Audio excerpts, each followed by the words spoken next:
always me. I keep doing stuff wrong. I really can't feel like that all the time. And there's quite a lot of time that, you know, you can become very sensitive about small things. And, you know, shit, so can I too. You know, I can too. But it's the same thing. But no, it's not. It's not necessarily the same thing. If you look at the bigger picture, I what are the became things irrational when you're doing movies. I become jealous and fucking crazy and weird, and you know, we fight a lot more.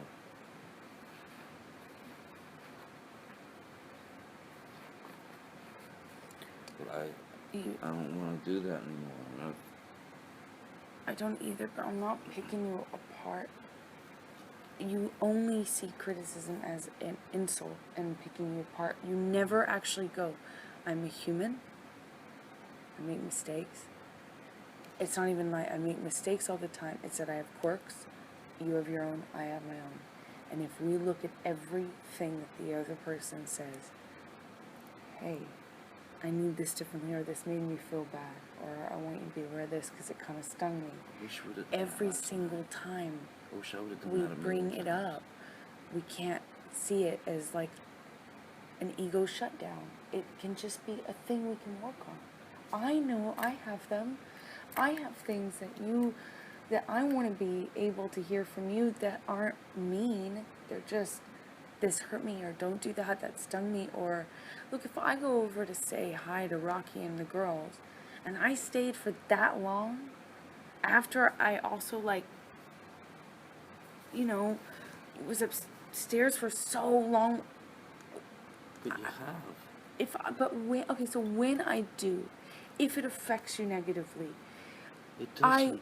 Then it's irrelevant. It's about what the other person needs. You live a life with somebody. It's not irrelevant. It's just I'm saying I'm not gonna get pissed off because it's something that you want to do. You have somewhere you want to be. Baby, you have different things that affect you than I do. We all do, of course. We're two different people living in a life together, and the best we can do is say, these are my corners, this is what affects me, this is yours, you know. You might not be affected by that. However, sometimes you might be, and sometimes you might feel like I disappear in my closet and you were waiting with coffee or whatever. And I want to be in a relationship where you can tell me, I was waiting here with coffee, I thought you were going to be back, and then I need to be the person to be like, if it affected you and you're not just trying to make a point of it, if you really did affect you, I'd say sorry, or I want to be that person that says sorry. I might not always be, and I'll fucking change that, but I need to be able, you can't, if you see every criticism as you're a fuck up, I can't ever say this affects me negatively. No, but anything. One doesn't feel like if there's criticism, even like 3 times a month, 4 times a month, that's a lot. It's once a week. When it's more than that, it's really, really fucking weird. It's weird. It's upsetting. It's upsetting because I agree. I only feel like I agree. You see me in a way that whatever, you know, you keep saying that I gotta step up, you know.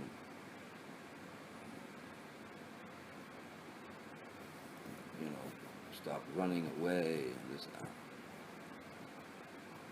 The things that you've called running away in the past are me trying to get out of a fight that could escalate into something really ugly and violent. And I don't ever want that again for us. I don't want it. I agree.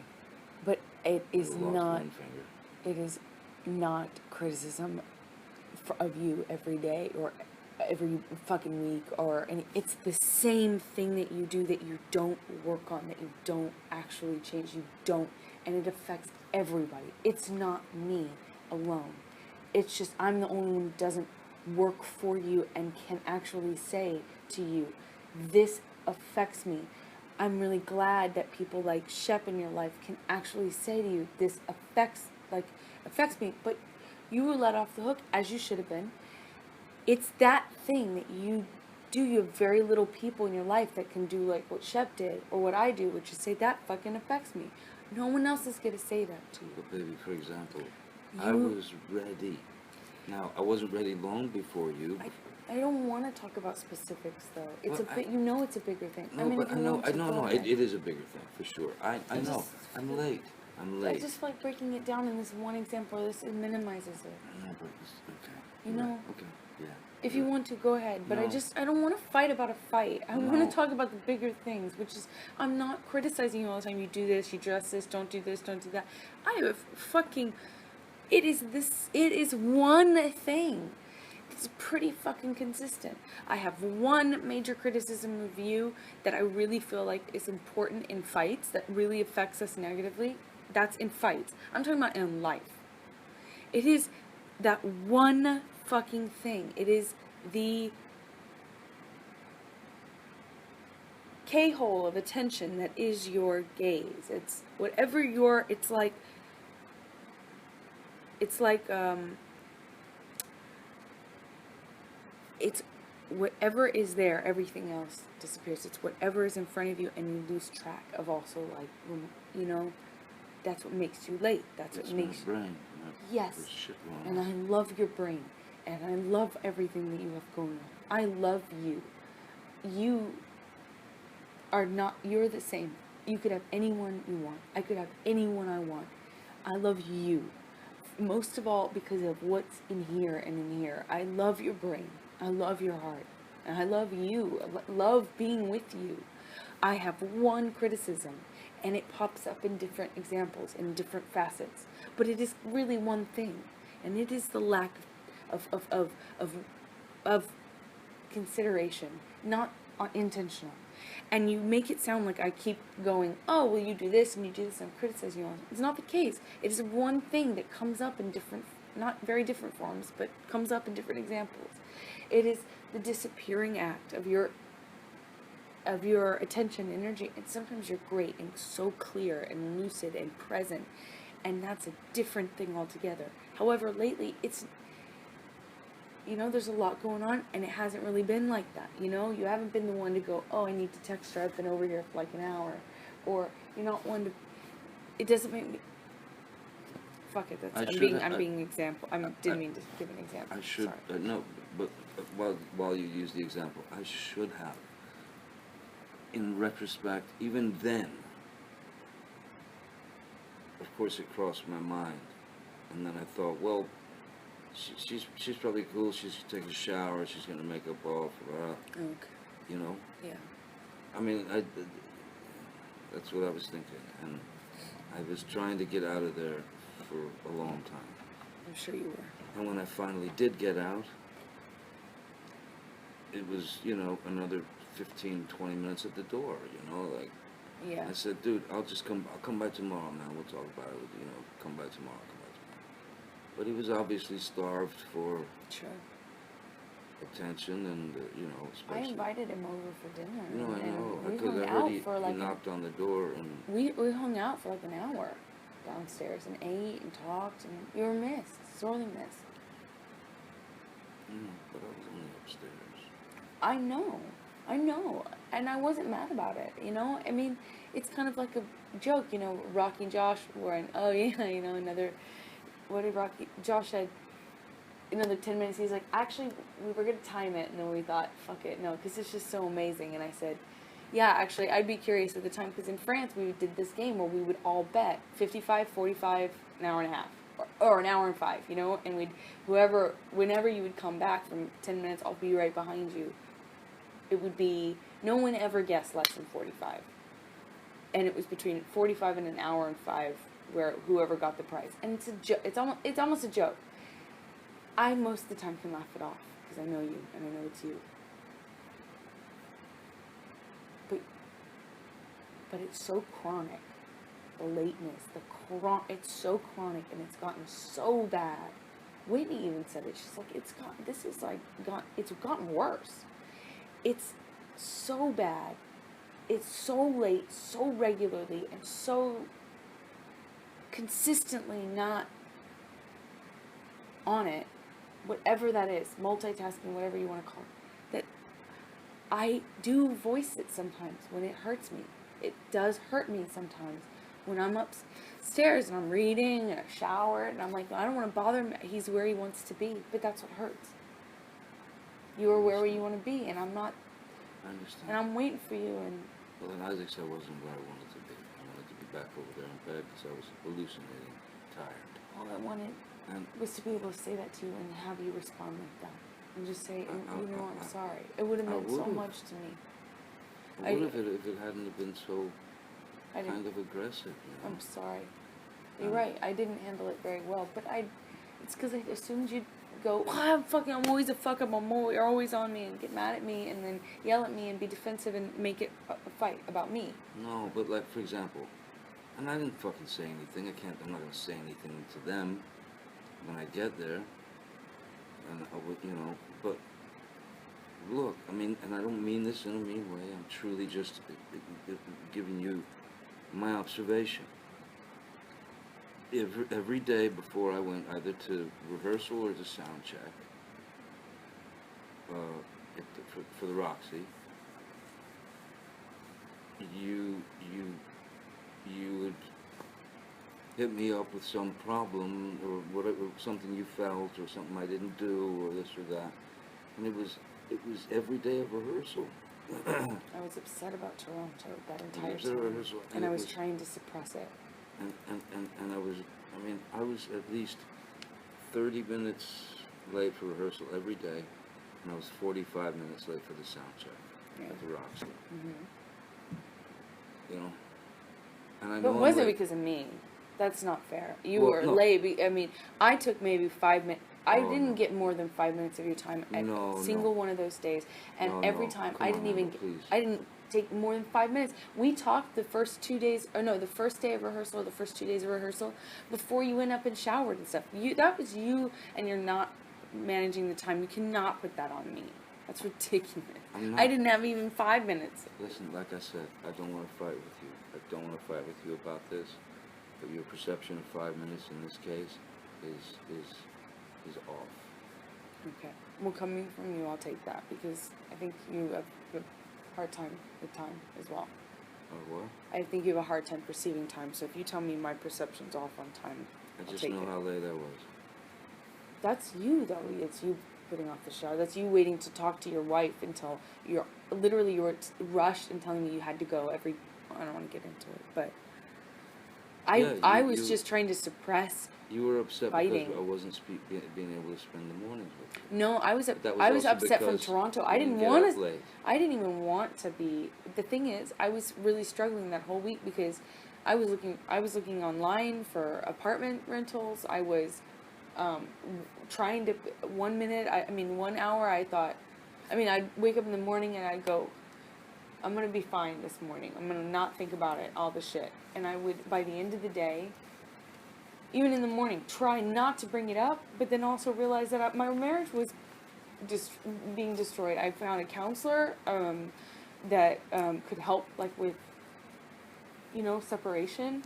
I found, or looked at apartments online. I didn't know you went that far. I didn't, because I could not imagine getting over the pain of what happened in Toronto. It was so bad. I couldn't imagine getting over a lot of shit, like on the plane. Yes, but... That was the second time. That was... We both participated in that. Toronto, all I did in Toronto, all I did was fight to keep you okay, not safe. I was worried about you going off the rails and binging because you were drinking. I wanted you to not... I wanted you to be okay for your press. I wanted you to stay in the room, not to fight, but just even to go in the other room so you weren't downstairs drinking until 5. It was not, that was, a lot of our fights are 50-50, and some of them are me. This one,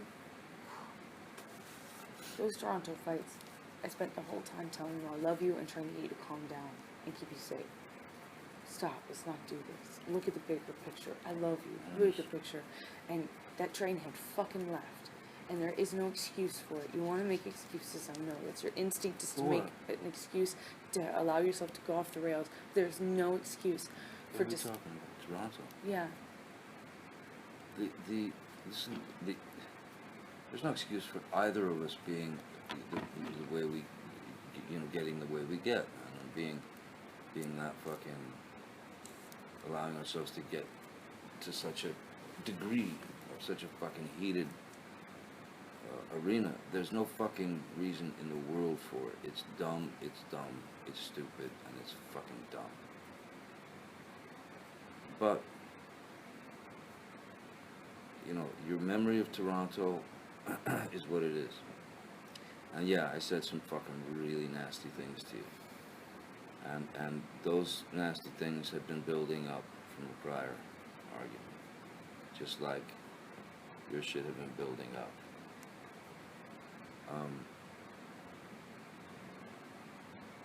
The plane, I thought, this is it. We're dead. After the plane, we're fucking dead. I don't know how to look at her anymore. I don't know how to feel anymore. I don't.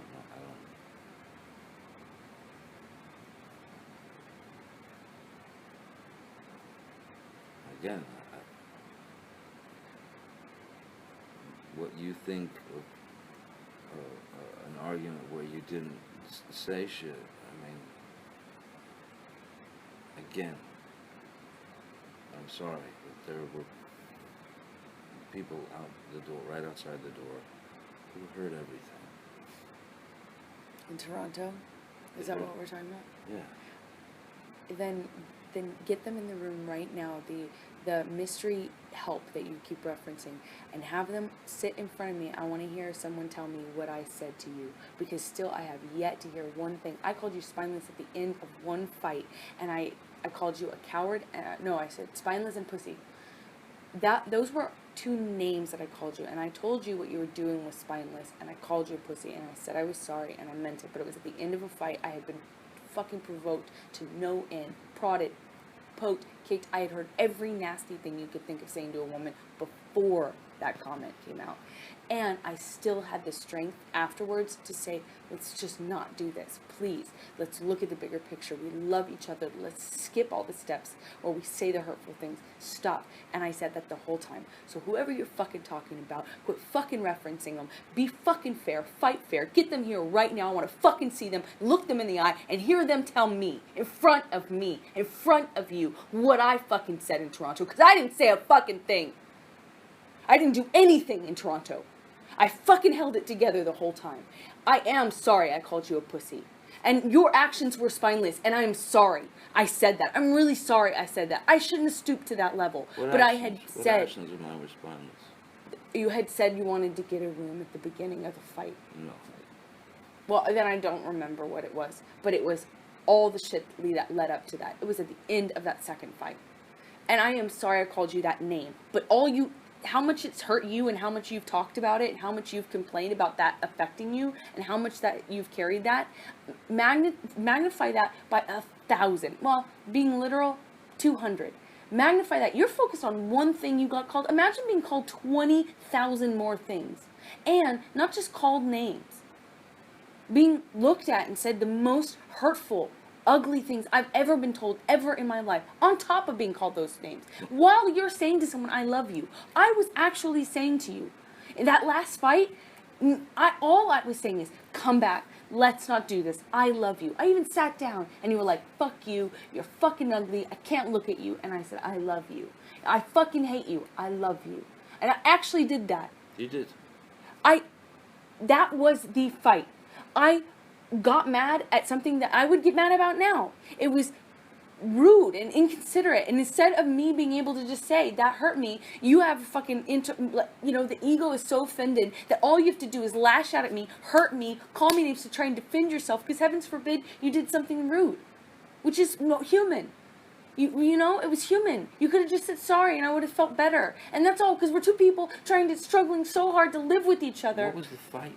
Remember, it started because we had gotten comfortable. I got in my pajamas, I took my hair out. I started taking my makeup off. We ordered pizza, ordered a movie. My mom was coming up to the room. We were curled up on the couch. And then you decided to tell someone, me in this case, that you wanted to go to a party.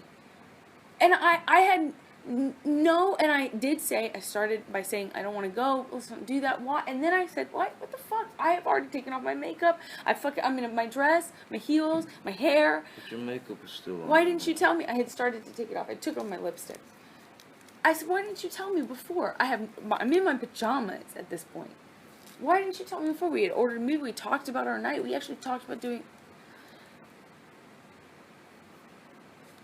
That's how it started. And after that moment, I came back and I got my dress on, got my shoes on, put my hair back up, and I said, let's go to the party, you know? And you were so obstinate and adamant and stubborn and I don't know what it was in you, but you, from that moment on, did nothing but insult and hurt me. Could it have been that I was a bit prodded by your lack of wanting to get dressed again? But I was prodded by your lack of telling me. Don't you see? There's always a thing if you can just rely on that. You not take any responsibility for your shit. That's no excuse. You felt prodded. Yeah, so did I. I felt prodded about you telling me after the fact that we were going to go to a party after we had already talked about our night. We even ordered pizza. We fucking were queuing up a movie. We told my mom. Even security was like, what? They didn't know. No one knew that you were going. You didn't tell anybody. And you don't think I felt prodded? I felt prodded. Wasn't it Lawrence Krauss? Wasn't it a party? No, it was the party for that. It was the after party for the movie. Oh, right. No, we went to that. We didn't. The dinner thing. We didn't go. We went to something else. We didn't go that night. We fought. We went to a dinner thing where Terry Gilliam was. That was different. That was Venice. Terry Oh, Gilliam. sorry. I felt proud of it too. I don't want to sit here and fight about Toronto, and I really think it's fucked up that we fight about the old fights over and over and over and over again. I did tell you I would let that shit go. I'm sorry that I spent 5 minutes of your mornings ending in a bad way, but we didn't talk for more than 10. I did not make you late. You have a late problem. It's a fact. I do. I admit to that. But it was half hour. That was not because of me. You putting off talking to me until you were already half hour late. In fact, every time we talked, you were telling me you were already late. So don't. It's not on me, and I buried it the whole fucking week. Yeah, I'm late, and then I put my guitar and my bag and everything else was out the door. I buried it. Your wife didn't take more than 5 seconds, more than 10 minutes of your time, and all those mornings. And I understood you had something very important going on, and I wanted to support you, but I was dying on the inside, dying. I have never felt so depressed about our situation ever. I have had resolve before. I have walked away from you and you're drunk and fucked up and did things that are like, but Toronto was like the plane the plane where you kicked me. It was so bad and so unprovoked. Wait. Sorry. The plane when I kicked you. Can't just reference it like with the plane that I kicked you. You know what I'm talking about, right? Like the one from a long time ago. It's on the tape recorder. If you're going to say that I kicked you, you'll say everything else you did. On the plane that I'm talking about is the plane from Boston. I did nothing to you. I mean, everyone can attest. Everyone will back it up. I did nothing to you that time. You were fucked up. You're real fucked. I'm talking about the long time ago. That was the only time in my relationship with you. Remember, I went back to New York that I felt so unsure about us. It was after Toronto. And I sat on that all week and cried every fucking day. It was after Toronto. When? This Toronto? I didn't kick you on the fucking plane. I know. I said that was the only other time in our relationship that I felt like this. And I'm sorry I took a few minutes of your time in Toronto, in LA when you were getting ready for rehearsals, but I was trying desperately to figure out if I could recover, if there could be love gained that had been murdered. I couldn't. It was a. I understand that. It was a tough week. I've gone through the same exact fucking thing. You have certainly not gone through this. I have certainly never looked at you and said some of these things to you. I have Don't say that. never told you I didn't love you. You should. Didn't know. I've never told you I was falling out of love with you. I never told you. And also, we've made promises. Fuck. Never mind, you'll just defend yourself. And me pointing out some of the things you I'm not did defending myself. It just bounces right back at me. Eddie, I'm not defending myself. You wanted me to say when I feel something, when I feel that I want to say something to you, that it was okay. That's the promise you gave me a little while ago. I'm telling you, if you lost memory last night of kicking me out the door with the fucker hitting me, Again, and sorry. and your memory is gone from you kicking the bathroom door and hitting me in the skull as I was bent down. I am Wait, sorry. if you have those memory fucking divots. I was upset. There was a lot going on, okay, and I was but on an Ambien. Okay, Like, but why? wait. Like, why are you obsessing over the fact that I can't remember it the way you remembered it? I said I was sorry. I didn't deny I know it. that. I'm not talking about that. What I want to get to is that you say to me, fucking unquestionably, like impenetrably, you never said, I don't want to fucking be with you. I'm not in love with you anymore. I'm falling out of love with you. Falling out of love with you. It was dark, man. It was a dark moment. I let it go. I meant it. My mom said I've got to fucking forgive you or not, and I got to forgive you. If I want to be with you, I've got to forgive you. I've got to forgive you if I want to be with you. Yes, it's not solo. I'm just saying what I made a choice to let it go and to forgive you, and I meant it. And I'm sorry that it's coming up now. It really should not come up. It really should not be something that we keep using in fights. It doesn't help us. It doesn't help our standing to point out how fuck. It doesn't do anything but cause the other one to retreat and defend. So I'm sorry. If you listen to your tape back, it'd be you that brings up the Toronto shit You're right. more than me. I brought it up, and I'm sorry. That's why I'm saying this. I was trying to defend myself from this whole thing about, like, me taking your time on what you were rehearsing, and I took no time and suffered by myself and really sat on that and didn't. It wasn't right. You asked me every morning what the fuck is going on, and I wasn't right. It wasn't okay. It was not okay. And we talked about it on Whitney's birthday that night. And you promised never to go there again. Is my memory okay now? I mean, so far. Is that wrong?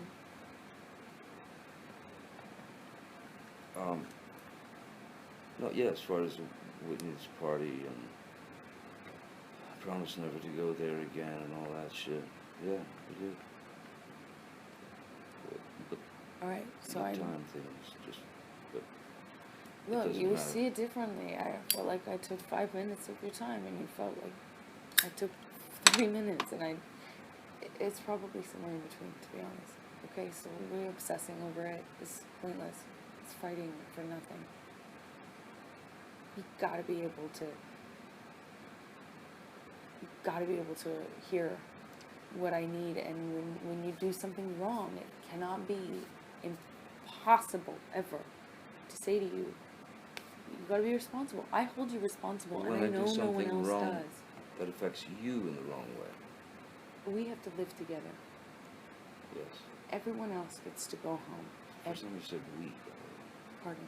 It's practically the first time that you've said we. Okay. We have to live together. And I have said we a lot, by the way, in this conversation.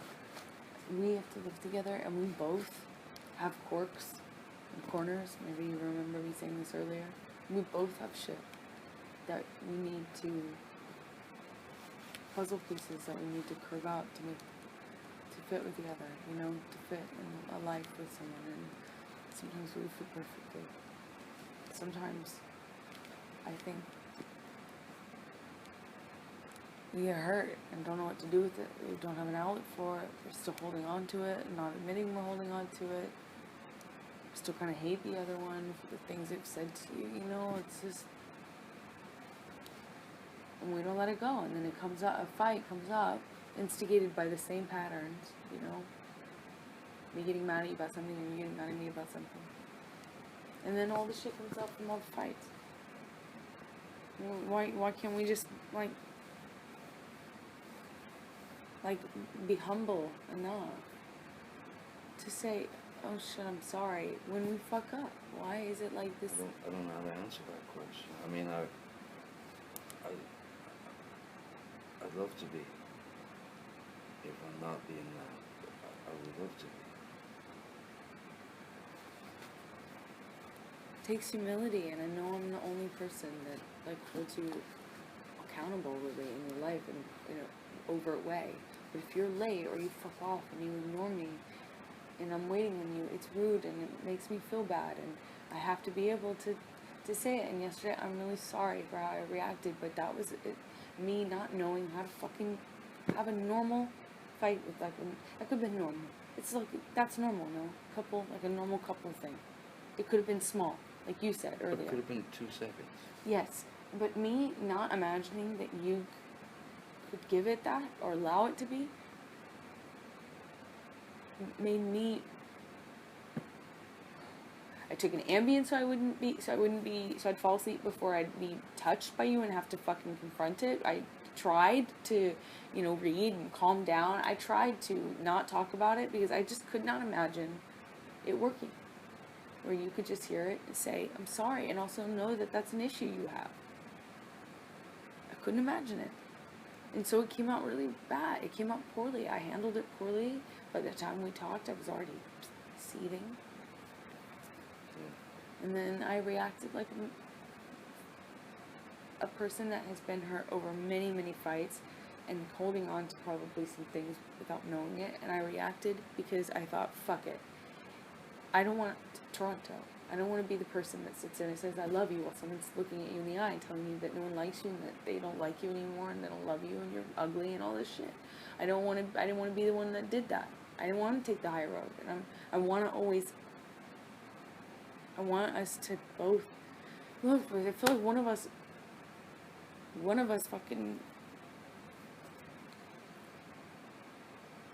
can't do it. We need to both do it.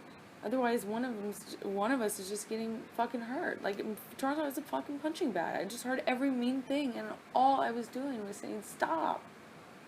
And I got so fucked up. I understand. I mean, I don't want to Toronto to you was the plane ride to me. You know? And you're not going to unhear that shit. You can forgive me for it if you can. But you'll never unhear that. And I'll never unhear the shit I heard. So, ultimately, is that shit important? No. In the big picture. We should be bigger than that. We should find a way. And we do both need work. I'm not saying I don't.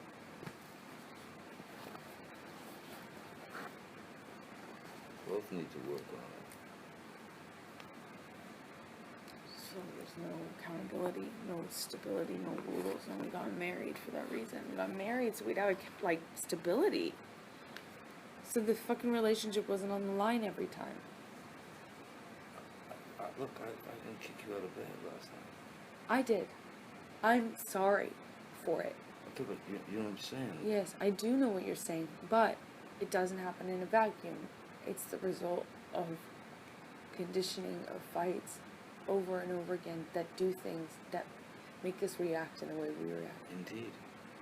So, where do we stop? Where do we stop it? Go see a counselor. Do you imagine your life without me? Could you?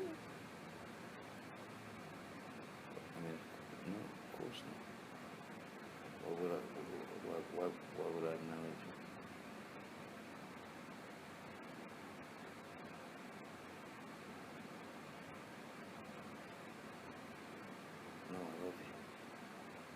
told you that.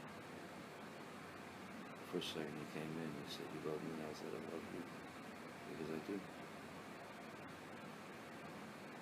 But it can't go on this way. Not for you. Not for you. I agree. Not for me. It can't go on this way. I agree. I agree. 'Cause it's just going to build and build and build. And if there's any more physical violence, that's it. I agree. I agree. I agree. So I'll check on counselors when I see somebody. If that's what needs to be done, I'll do it. I just don't know if you. I want to talk to that Amy person, but I'm worried that you don't control yourself, and when you get mad, you just take off. And I'm worried that on Skype, it's not like we're gonna be in a room and you're just gonna fucking walk away if you don't like it.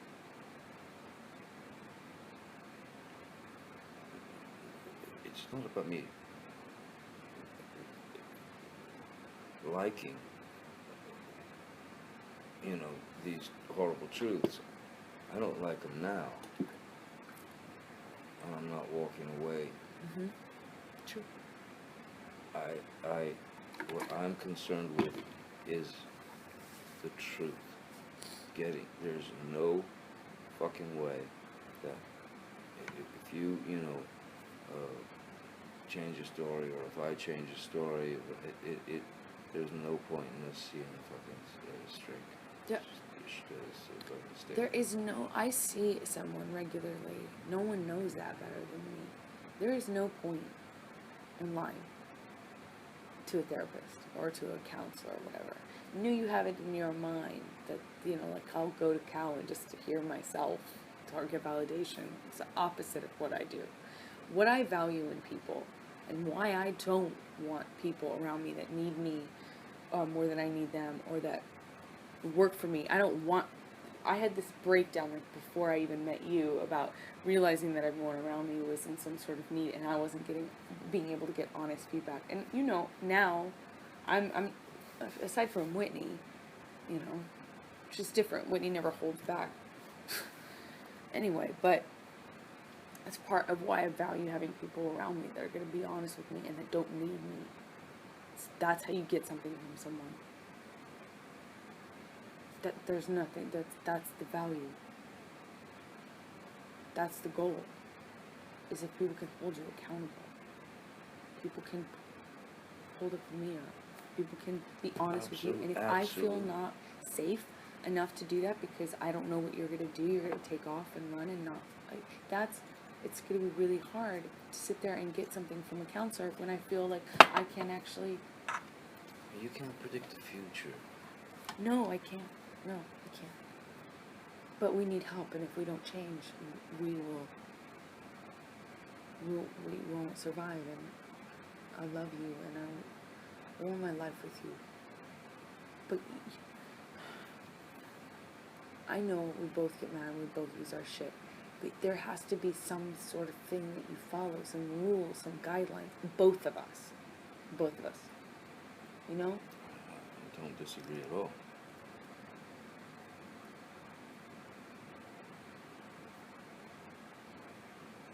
Promises, I feel like I really want you to keep your promises. I don't.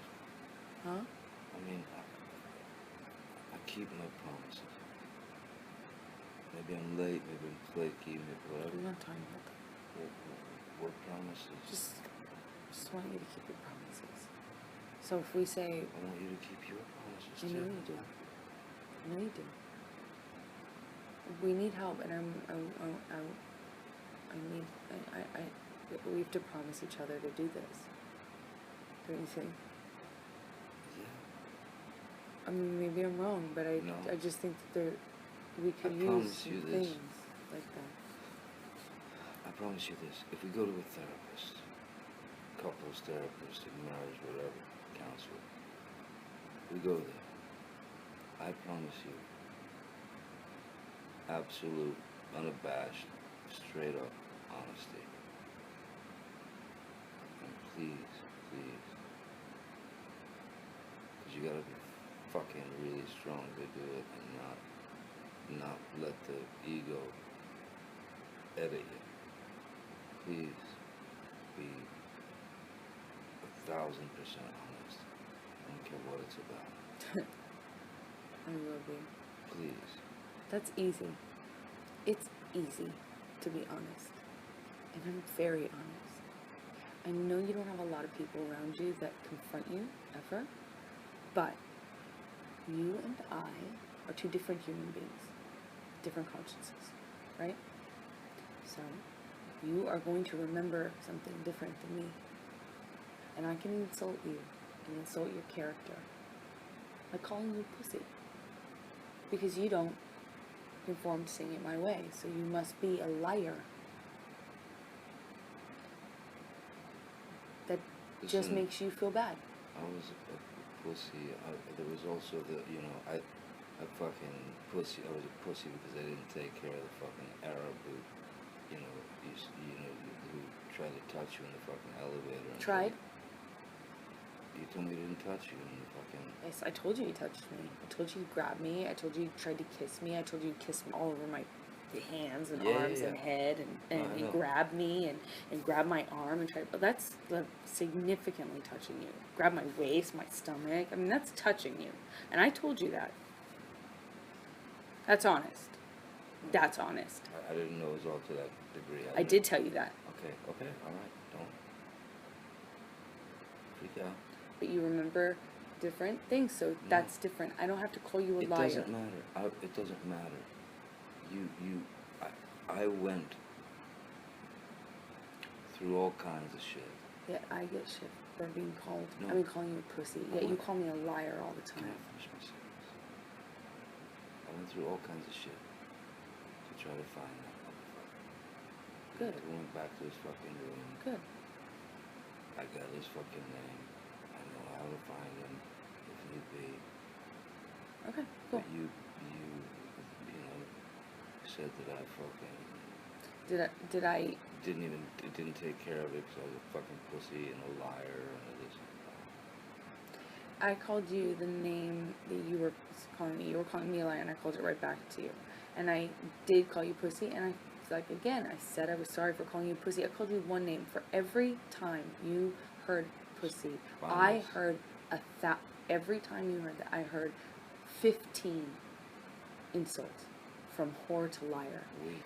You from whore to liar. Coward. I did not call you in Toronto. I did not call you. No, I did not. I did not call you a coward. You have the tapes. Let's listen. Yes, I will. I did not call you that in Toronto. I have called you that before, but for everything, every time you heard pussy, which you're so obsessed that you got called, and I'm so sorry. That must be so tough that you got called that one name. I heard 1,000. So it makes me a little, 1,000's probably... annoyed. Don't you think that's probably a little bit of an To say the exaggeration? least. Annoyed, to say the least. Is 1,000 To hear you exaggerated? continue to complain about being called that one name when you called me roughly 50. 50.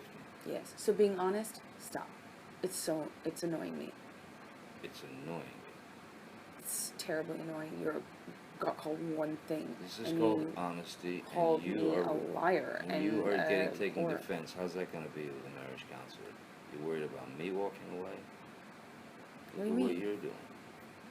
I'm sorry if I'm getting angry. Sorry. You want to try? Did I not just say sorry for getting angry? That's trying, and you know it. You've said sorry 15 times now. You want to insult me for being saying sorry. You use it against me in every fight when I do. And yet then you also say I don't do anything wrong and I can't be wrong. Yet you don't think that's a little counterproductive to yell both things at me? To insult me with both things? You want to insult me for saying sorry now too much? Well, I thought if we're talking to each other and we're being honest and trying to be humble, I thought that's kind of like a good thing to do if you feel it, to be taking care of the other person. I'm trying to take care of your feelings by saying sorry. That's care. And you're not. In an aggressive way. No, I did not say sorry in an aggressive way. That's not true. What led up to it? I don't know what led up to it. But I did. We just had. I said sorry, and I meant it, and then you wanted to use it against me, and then rub my nose in it, which is something you do all the time. No. Would you like to end our conversation now, because it's clearly not going anywhere? If you want to end the conversation, end the conversation. Here's what I'm saying. What? Sorry, when you hear it all the time. Then I won't say it anymore. Sorry becomes, it almost has no meaning. Alright, then I won't say it anymore. And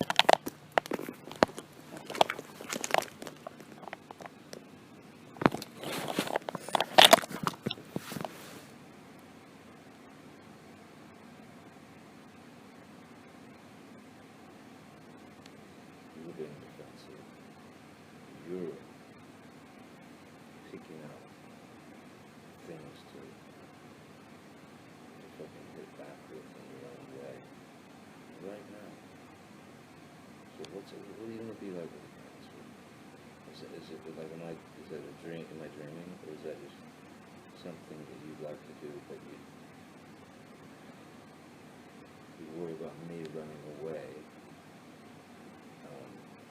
but yet you're the one who gets heated up. We both get heated.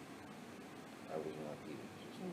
No, you weren't just now. I don't think I've been heated the majority of this conversation. Oh, good. I don't want that.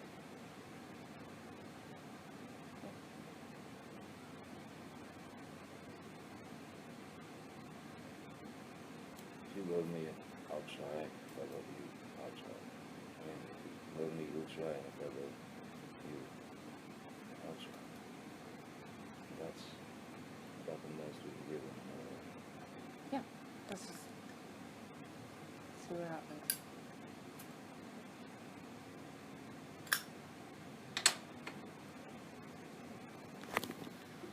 You can be fatalistic about it if you want. That's also. I didn't mean to be. I just feel stupid for trying to be earnest. It's like anytime I am, it's like you're a fucking animal. You know, like you fucking smell weakness. And as soon as I am humble or earnest and go, okay, I'm sorry or whatever, that's when you get fucking, you get something from it. And then you start going mean, and then you start saying insulting things, and then you start, really not, you can't resist rubbing someone's nose in it once they say, sorry I did that. You just you can't, well, it's like a scab. You can't help but pick. You gotta it's like you get something from it. So, I won't say sorry anymore.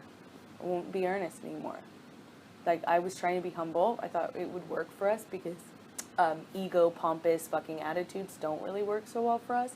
So I was actually trying to say, sorry, you're right. Sorry, I was wrong. Sorry. What do I get for it? All I said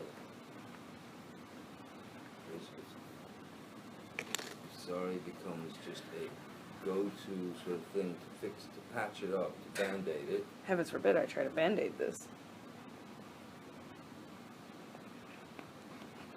That becomes almost meaningless. Mm-hmm. Oh, yeah, it seems really meaningless to try and fix something that's broken. That's really meaningless, huh? Heavens forbid I try to fix it. Saying absolutely. Who says I don't mean them? Only you. Only you. So you know how I feel, how I think. You know better. And you want to tell me you're trying to be earnest and humble? Are you trying it all to be earnest and humble and real and earnest? Have you ever tried that? In a fight when you're hurt? When you're angry? Have you ever just tried to be stronger than that shit and just be earnest? What do you think I've been doing? Insulting you? Is that insulting? Heavens forbid I try to put a band-aid. Don't you fucking give me shit about saying sorry. As if that's a bad thing. As if band-aids or are a bad fucking thing. You know what we need? We need that. We need humility. We need fucking humility. We need to be able to say sorry to each other. Let me tell you something. If you remember, but it couldn't have been even 2 weeks ago, we had a talk where I said to you, listen, I feel like I keep saying I'm sorry. I said I'm sorry for everything. I've been saying that since I was a kid, just to fucking get through this shit. I'm sorry, I'm sorry, I'm sorry, I'm sorry. Even sometimes if you don't feel like you did anything wrong, you just say, I'm sorry, to fucking quash it, to quell it. You know? So, I'm not, you know, haranguing you or fucking attacking you. I'm just explaining to you, to me, from my perspective, it's not just your sorries, it's my sorries too, because they happen a lot, because we fight a lot. So if it's always just, I'm sorry.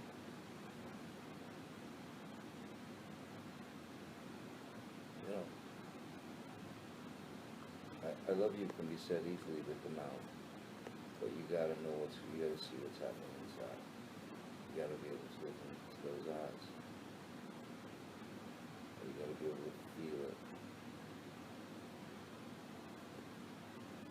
But that's all I'm saying. But we're not attacking it. As a matter of fact, look, that's for both of us. That's for both of us.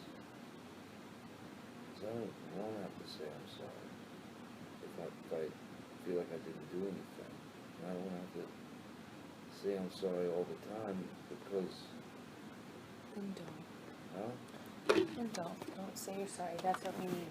We need a real grown-up relationship where we don't have to say sorry to each other when we hurt the other. That's gonna fix this. Out of all the fucking things you take from this, what you really walk away with is that. No. Listen to me, please. What I'm saying is, I'm sorry. It doesn't need to be tossed around like it's the only thing that's going to get us out of this. That's not going to. Who said it was the only thing that would get us out of this? Who said it's as simple as a sorry? Who said that's all we're going to do? I think we have to be honest. The sorry can come later. Explain yourself. I'll explain myself and say, look, I feel fucked over about this, or I feel bummed about this. You say, look, that was really rude, you know, whatever, blah, blah, blah. Then You freak out. you're predicting the future. You're right. Last night, I couldn't have said anything. I wish I could. Impossible. You would have fucking attacked me. You would have fucking defended it, attacked me. The only thing that really, you would never have thought, that is kind of shitty of me. No one holds you accountable. You don't hold yourself accountable. Never, ever do. You want to complain about having said sorry too much, yet I actually feel like you attack more than you say sorry, and if you ever have to say sorry, you fucking lose it. I don't know what this obsession is about not saying sorry, but if this is your ego talking, then protect your ego. Be with yourself. But that just seems like ego to me. You missed my point. Altogether. What would have really been great yesterday is a sorry. And so if your big point is that we shouldn't have to say it and we shouldn't say it, it's like, how's that going to help us? Yesterday, you would have never thought, I'm really sorry. But yet, if you had actually tried to change how you saw, change your perspective and thought, I want to take care of this person and not this person. If you thought that, you would have said sorry. You might not have had the instinct to think that I was right. But now, in retrospect, you know that I was right. You know that I had the right, that it was fair. I walked into the room saying, goddamn fucking Isaac, man. It's not sorry. There's a difference. Was I being aggressive? There's a difference. It's not a sorry. There's a difference. One cares for me. The other is you. What I'm saying If we is, need less of that in our relationship, then you and I are totally talking different languages, and this is a waste. no, I'm sorry is an after the fact thing. Explain ourselves honestly and to the point without freaking out. And then I understand more of what you're really upset about. And then I could say, fuck, I'm sorry. Now I really understand. But had I said sorry last night, you weren't gonna, I mean, I bet fucking dollars to donuts. You weren't gonna turn around and say, oh, it's okay, baby, I understand. For sure not. I'm saying, if I was at the track, I'd be putting all my money on that. Right. But you should try it once. You don't ever act like you're humble. You're always defensive. You're always What did you say on the about me earlier? You said I was the most kind heart hearted, ever. caring. That's if you're not wrong. If you haven't done something wrong. You have this bad boy complex, like a mom bad boy complex. As soon as you feel like you fucked up, I've never seen anything like it. You can include the dad in there too, because he got me pretty good as well. It's like this allergy to doing anything wrong. If you were seen in a bad light, and I'm not even saying you're a bad boy. I'm not saying. Yeah, but I'm not fucking with you by saying, hey man, I've been waiting for you. It's been a long time, and you could have just let me know, could have texted me, whatever. That's not being fucked with. But you see it that way. That's the real issue. That's the big picture issue. That is not the way it was approached by you last night. It wasn't. I didn't approach it last night like that because I can't approach it. If I ever say these things to you, you immediately, like, this is what I'm talking about. You go into this ego-driven, protect your own self, defend yourself. I didn't do anything wrong. Fuck you. I'm tired of being wrong all the time. I hate this, kind of thing. And that's what you were doing as well. Yeah. It's exactly what you were doing as well. That's what you're doing. Yeah. It's true. All right. It's fucking true. Yeah. Yeah, you were protecting your ego because you didn't want to say nothing. I was. I actually was protecting my ego. I told you why. I told you why I did that way. I didn't want to do that. I didn't want to internalize it and be fucked over and try to fall asleep desperately because force yourself to sleep so you don't confront the person you're supposed to be friends with for fear of knowledge of them not actually saying, I care about you, I'm sorry I hurt your feelings. They're not giving a fuck about your feelings and only caring about themselves and whether they're right or wrong, whether they're right specifically, not a bad boy, they're not a fuck up, so they can't do anything wrong. How dare you fucking criticize me? It's always like that. I can't ever. You want honesty, but then when I'm honest with you and say, like, what? We're going to a party now? Why didn't you tell me? That's fucking rude. I can't be mad. I can't get mad at you. You can't do anything wrong. I mean, it's just.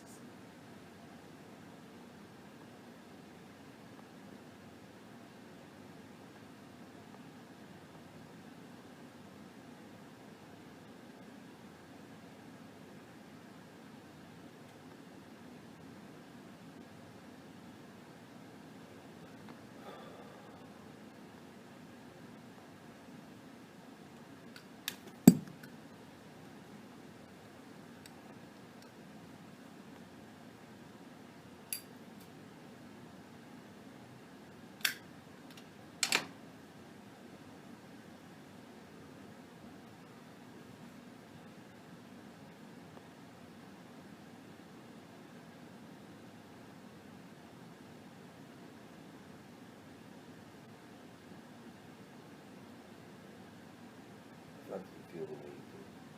I am. I am true, so because clearly I've had some to do with it. Made you mad.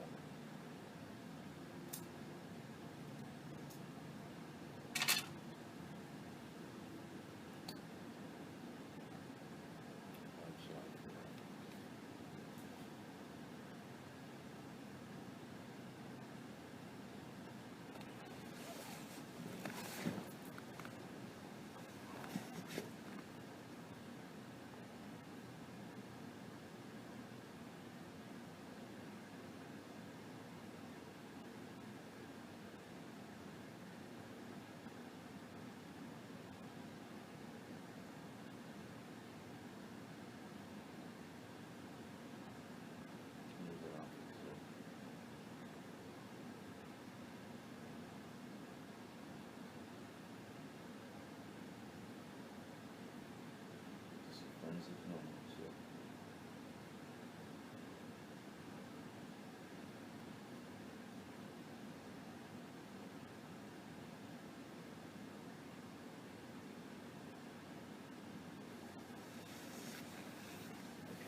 honestly,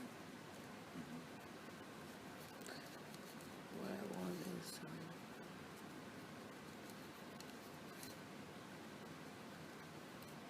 security, safety.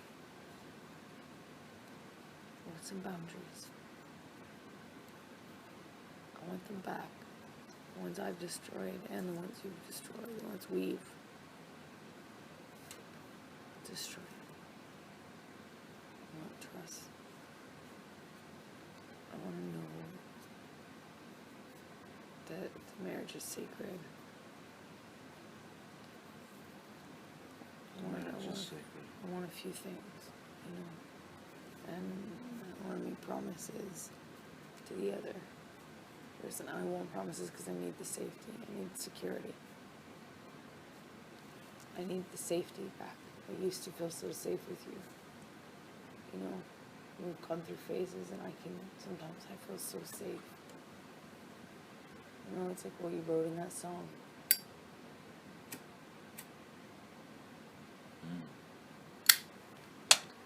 You have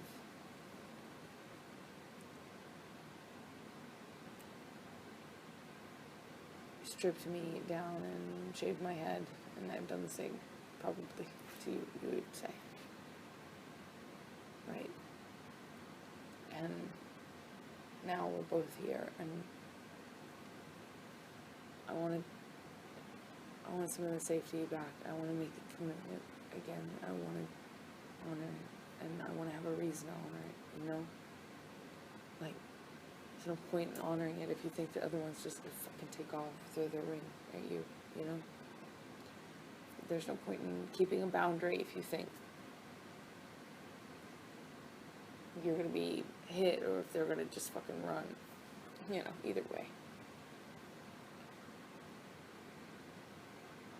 For this to work, I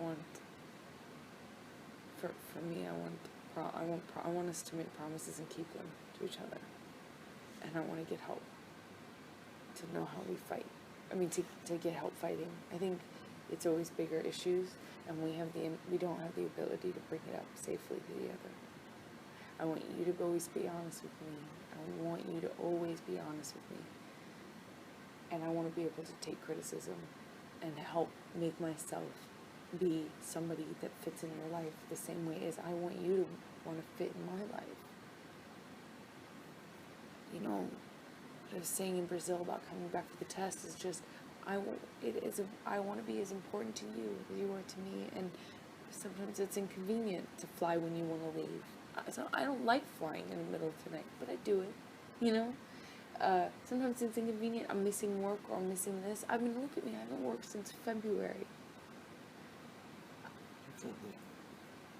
Depressed towards, but I don't know. 5 movies coming out. No, I have just one. Danish Girl. The thing is, it's inconvenient, but I do it because I love you and I want to do it. I want to make my life fit into yours. What I was saying on the plane was just that, hey, can you motivate to make this not stressful for me? And that didn't happen. And then when the plane was 2.5 hours late, which was out of your control, and when the car was 2 hours late, out of your control, it really, I barely got there in time and didn't have time to shower, do any of the things that were comfortable, that I needed to feel comfortable and okay and calm and safe. I didn't have that. I got you a hotel. But those two, yes, you did, and you helped me with my lines. And in that last day, you were wonderful. Once we were on the plane, you were so supportive. The problem is, it would have meant a lot to me to have had an hour shaved off the time we spent in the party or whatever. I didn't want to take the event from you. I didn't want to take the after party from you. I have been 100% on your arm and at your side, but I just wanted a little compromise, a little, okay, look, it's annoying, but let's go a little earlier, whatever.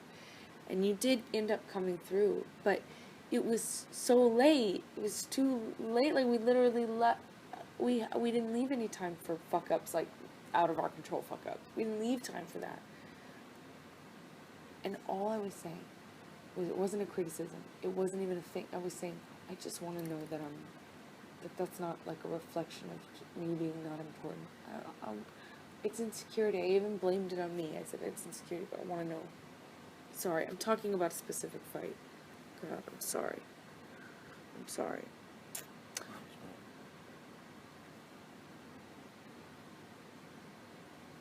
I want to get help and learn how to fight about these things so we're not fighting the same shit over and over again. Yeah. And I want us to make promises to each other that we keep, boundaries that we keep. We don't. If you don't Look, want I that. didn't say divorce last night. No, you didn't. I did not say divorce. No, you last did night. not. You said divorce last night. I said that, yeah. No, you said divorce. You actually said the word divorce. I'm sorry. So I just wanna be I don't honest. remember. I'm not being dishonest. No, that's where you need to slow down. You don't have to attack my character just because I didn't remember one word. I was not attacking your character. Insinuating I'm not honest is an insult to my character. No. I said I'm sorry. I just want to be honest. You didn't remember saying that. I'm not saying you're a liar. You said you So said. what does honesty have to do with it? Why you're insinuating I'm not being honest? I want you to be. Oh, you mean being honest with me? I said I just yeah. Okay. I want to be honest. Okay. I want you to be honest. And I want to be honest with the fucking shrink if we see one. If you want to do this marriage thing, if you want to make this work, if you want me in your life,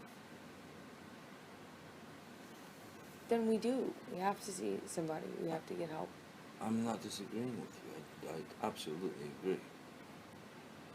But you do have to see. Like, all I was saying is I want to be honest. And then you jumped and said, I'm calling you dishonest. That was not the case. Okay. All right. Okay? I get it. I'm glad you explained. It sounded like you were insinuating I wasn't. Thank you for explaining. Sure. That's how the shit starts, you know? If I did that to you or you did that to me. Well, that did happen, and we handled it. Okay. Yeah, of course, we got through it. We've gotten through worse. We have gotten through worse where they were about to start and fucking get crazy and we talked ourselves down.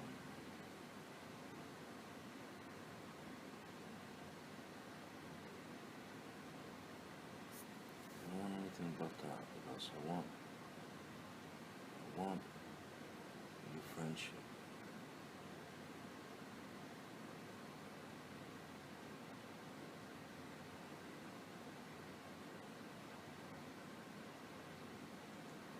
I want us to be happy. I want us to love each other at all times.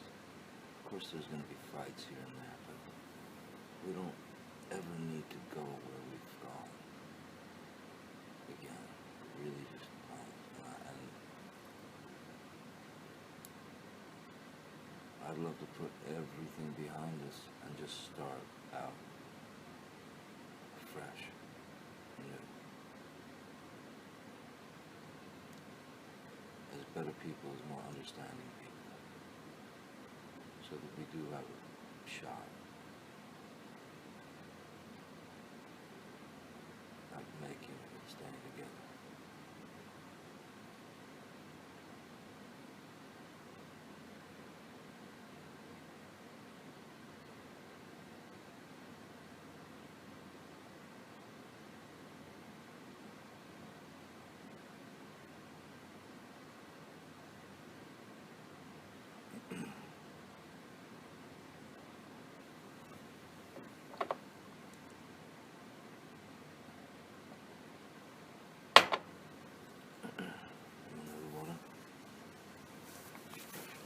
Yeah, do you want anything? No, I'm good, thank you.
the water if you want.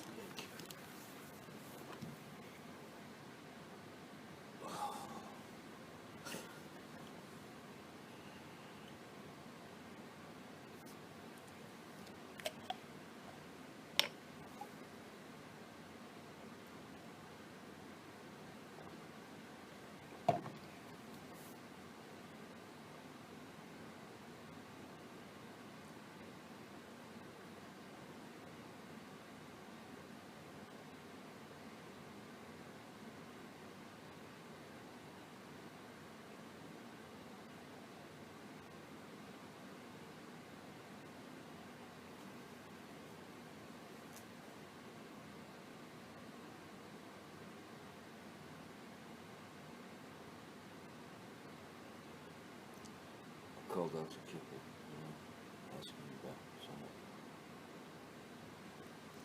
I have someone that we could talk to, that I reached out to. Is it someone you've been to before? No, never met her. Cool. Just somebody that came recommended, and then we could also take suggestions from Kipper, but there's also that Amy Banks lady who wrote the most dynamic book on like the chemical workings of the brain and how it affects people in relationships.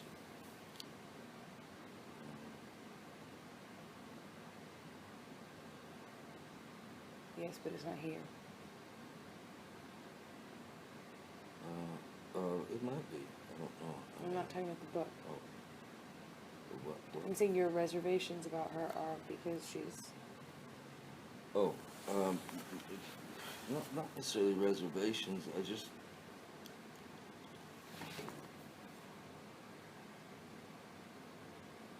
I didn't get the feeling that she was interested in doing that when I spoke to her. No, she absolutely... It seemed like a separate place. She wanted to speak to us separately. She wanted to get to know us. She asked specifically, do you want this to be... Well, then let's lose her. Let's get her fucking... We need somebody in person, I think. So, that's what I'm saying. Oh, you think we need someone in person? Don't you? I would think so, yeah. But I mean, that lady's, she's Amy Banks, and we both trust her. You read her book. If we get we could have, Skype or whatever with her on a fucking screen like that, it wouldn't be so bad. When you're doing it on a tiny computer screen, it can be a little,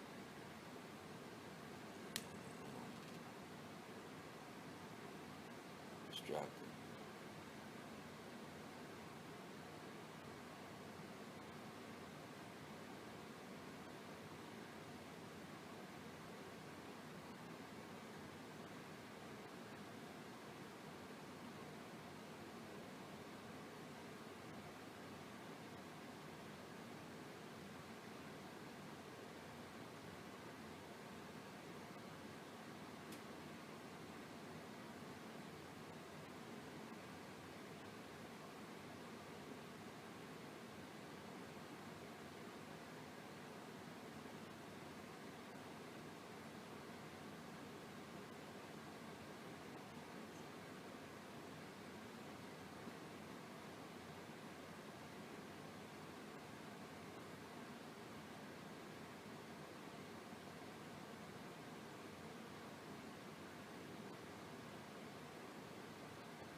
Go over here to tell you I loved you.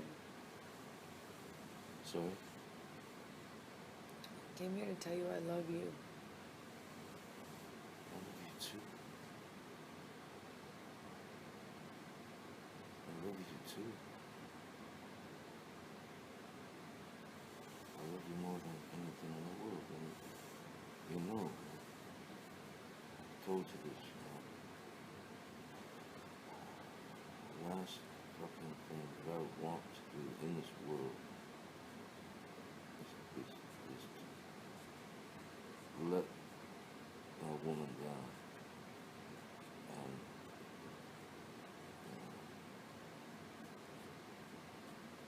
especially if it feels to me like I do it all the time. It's a horrible feeling.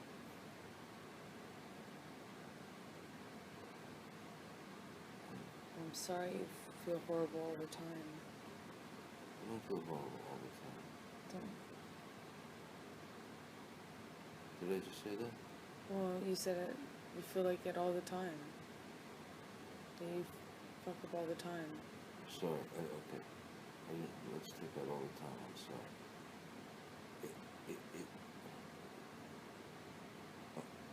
The last thing I want to do is let you down. Okay. And it just seems like I do more than More what? more than should be normal, I think.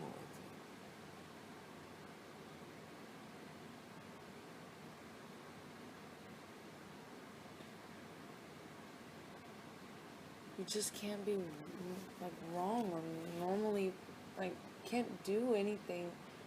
I can't tell you. We're two people trying to fit together. Our lives are trying to fit together. And if you do something and you don't ever change it, like being fucking in your own world and then not realizing because you're absent-minded that 2 hours have passed and someone's waiting on you, that shit is something you do it very often. And if you never change it, of course I'm gonna say to you, it still bothers me. Because you still do it. But yet, if I don't say anything, I'm fucked. If I do say something, I'm fucked. I'm the bad guy, and you're feeling bad. And yet, you can't just say, I'm sorry, because then that's, your ego doesn't allow it, or because it doesn't protect you. But we that could be normal. You say it's more than, happens more than normal. Normal is being two people that allow each other that. Yeah. Am I wrong?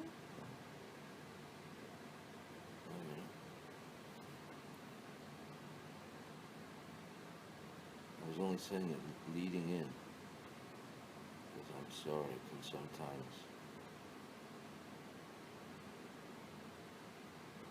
take away from the words that come after, and that sorry can start to be just a mantra that you hear.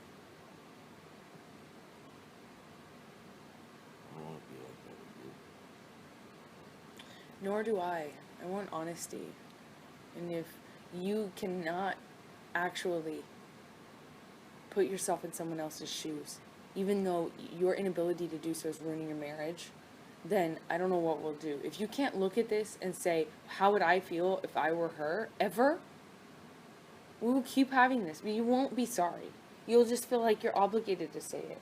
But if you put yourself in my shoes last night, you would have felt bad. If we switched places, and you didn't automatically in your brain go, well, she does that, just to deflect and bounce off the blame. If you actually put yourself in my shoes, you would understand.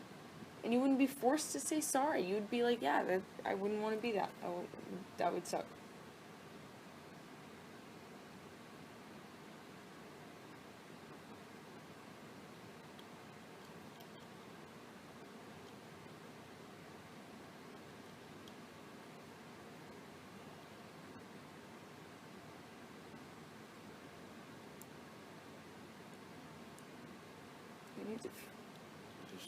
We need to fix it. You just sat here and threw all the blame on me. No, I did not mean to. You're going to listen to the tape. I'm sorry that it... Oh, I can't say sorry. You can say you're I sorry. don't feel like I can. Of course you can. Just please explain this. Explain. I went there because I was feeling like criticized for having the gall to be upset with you more than once. It's like, I keep telling you, it's the same thing. You just don't change it or address it, so it does come up, yes. but it's not a character flaw. It's not like I'm like, I don't like you. I'm just saying, hey, that was rude, or that made me mad, or that made me sad, or whatever. And I don't feel like you're saying to me ever in our life, yeah, I can imagine if I were you, I'm sorry. Or whatever it is. Not sorry, but, understanding, the humility, humble, the earnest caring about me. I said all that tonight. Today. I said all that today. I hate that we've been fighting today, and I hate fighting with you ever. I want to stop. I want to get better, and we need to be able to have problems, though, in our life. Like, we're not going to be perfect. Of course, But I've said this 1,000 times to you. Let's allow each other to fuck up. Let's allow each other to, like, be human and say sorry and move on and hear the other one without trying to jump. Let's also let the other person be the other person that are. I'm not preventing you from being who you are when I am honest with you, which is what you say you want, which is that affects me when you just fuck off for that long and don't even text. That affected me. And yet now you want to make it like I'm trying to prevent you from being who you are. If I did that shit, you would be hurt. I'm not. I didn't say that you were guilty of it as well. Or, I mean, that I was guilty of it as well. Those kind of things.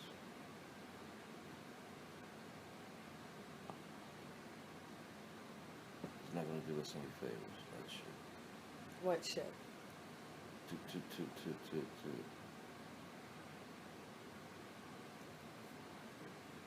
get out of each other's cages. And not. Baby, be present.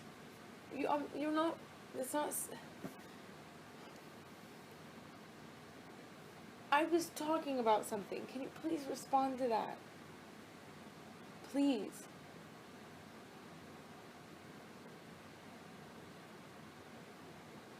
What did I say wrong? It's not wrong. Can you please respond to what I'm saying? Maybe I missed the question. Give me the question again. Every time we say to each other, we're going to allow each other this. We're going to allow each other to fuck up. We're going to, be human. And you said, well, and just like maybe allow each other, not allow the other one to be themselves. And I said, wait a second. Come on. We're talking about last night. I did not prevent you. Me making a request of you or being honest with you about how I felt is not preventing you from being who you are. It's not. That is you shirking responsibility for having done something that's not really cool. It wasn't a big deal, and it could have been not a big deal at all. But you fundamentally just it's like you can't take any responsibility, and it's like, why can't you just say, or why can't you actually imagine how you would feel if the table were turned and you were in the other person's. That's what we need. We don't need this fucking rule of can't say sorry or you have to say sorry a certain way and it's too over you. We need sorry. We need humility. We need love. We need to care about the other person more than our fucking selves. I don't disagree. Again, the sorry thing was more about being able to say how you feel before saying I'm sorry. Let me say what I feel. Let me hear what you feel. And if I'm wrong and if I've been a dick, I am sorry. But I'm sorry shouldn't be just the go-to thing before we explain ourselves. I can't rely on you going and actually realizing that you're sorry. Like you won't ever think you're responsible. I know your personality, and you'll never think you're responsible. You'll automatically throw the blame. So if the rule is, you do know that that's what you do. Yet I say sorry all the time. That's weird. So do I. No, you don't. I had to talk with you about felt like I was saying it too much. We had to talk about it. You feel like that since you were a kid,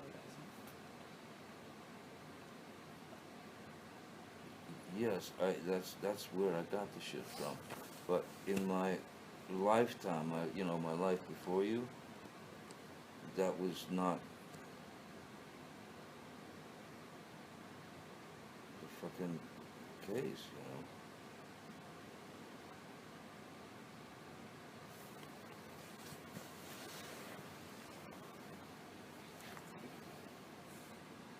I'm only saying that the truth of what we feel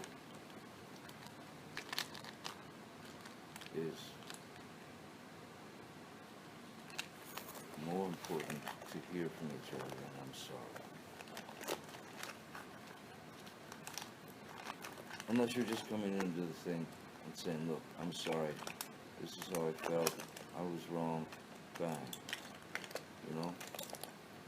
Do you actually I'm not think saying you'll be you, able I mean- to? Do you actually think you'll ever be able to, in the moment, when someone says to you, "You did something that affects me negatively," do you actually think that you'll be able to transcend your immediate impulse to just fight back and the impulse, your immediate impulse that you've had since you were a kid? You say, you really think you can transcend that and then go and actually listen to me, for instance, say how I feel?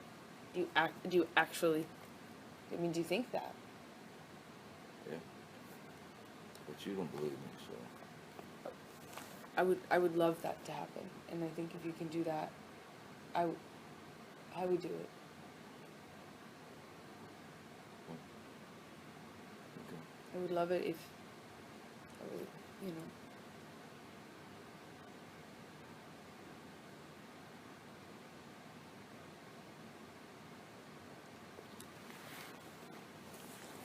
Can't keep fighting about the same shit.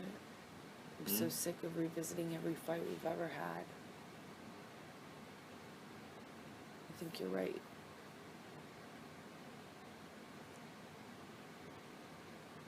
I think we gotta move forward and start over. Are you okay?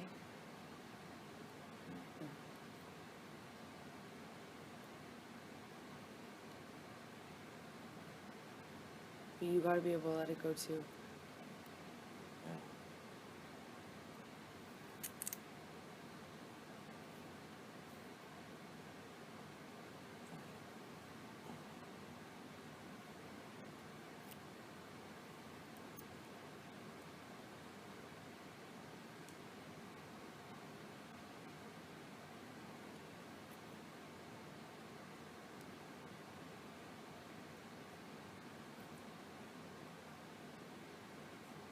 Like the safety back.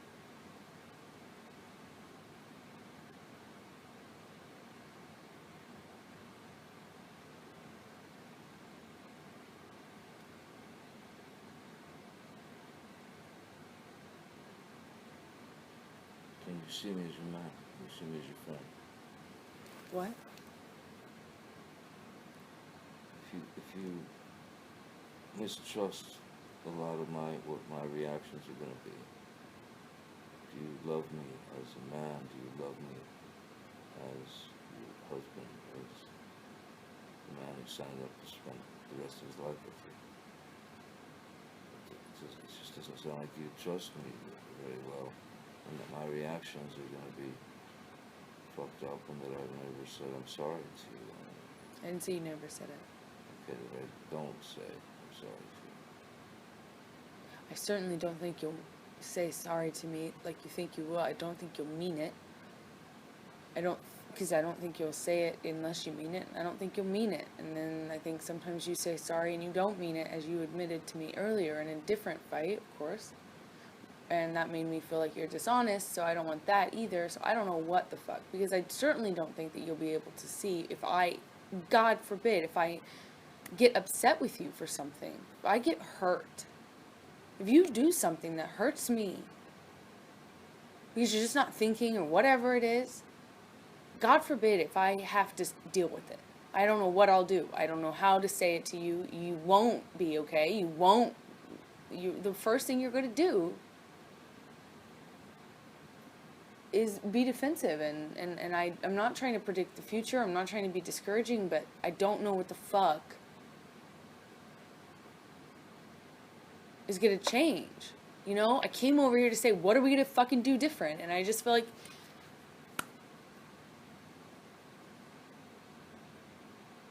Feel like what? I don't know.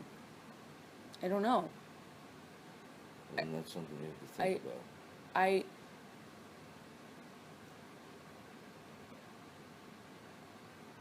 I came over here, and do you remember how I started this conversation? Do you remember me telling you I loved you? Yes. Do you remember me telling you you were my man? And that I can't imagine my life without you? Yes. Do you remember me saying it back? Yes, when I asked you about living your life with me, you said yes. Yeah. It took a while, and you kind of begrudgingly said yes. I gave you a weird look, like the kind of, why? Yeah.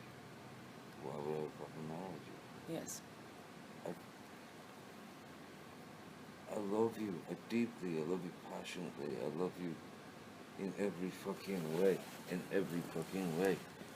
And it hurts to feel like I'm letting you down, because I don't want to do that, and I know it hurts when we get in a big one and I start calling you names and you start calling me names, and you know, and one of them, it was me doing more than name calling. Not one of them.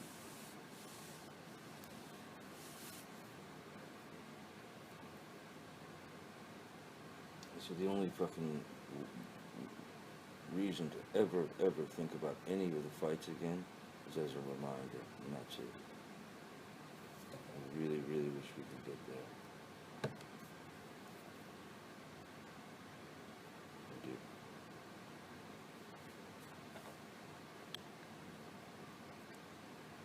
I'm sorry for last night. I'm sorry that I was at Isaac's for so long. Couldn't get out. Could have just been so simple. You know? Small. Totally. I have the right to get mad at you. You of course you do. It's gonna happen. I'm a human, you're a human, we live together. I'm a woman, I'm your woman. I'm going to get mad at you. I'm telling you now. I'm going to get mad at you. There are gonna be things it's like you use it as an excuse to say you fucking, you know, that you're in a bad situation and you can't do it anymore, and you can't always let me down, and you make it this grandiose thing, like this big negative grandiose thing where if I say one thing to you, it's like you become always letting me down, and you can't be in this situation where you're always letting me down, and it's not fair to me. It makes me so I can't say we can't have normal interactions, like normal fights, normal problems. I want you to be able to do the same with me without me freaking out, thinking this is it, you know? Which is where my head, you know, like went yesterday. Yeah, of course. In those situations, that's pretty easy. Have your head filled with that shit.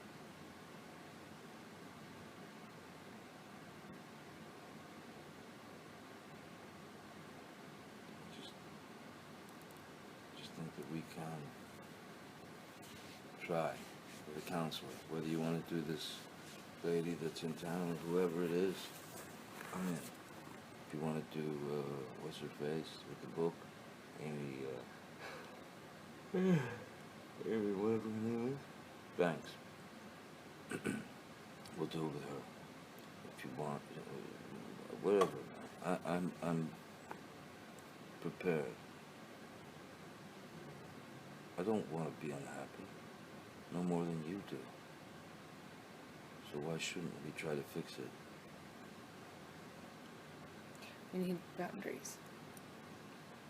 I agree. And remember when we were talking, I said, you know what we should do? Write down on a piece of paper our things. Kind of beef with each other. Sorry, excuse me. Some papers. Yes. No? Sorry, I didn't mean to put out. Should be nothing.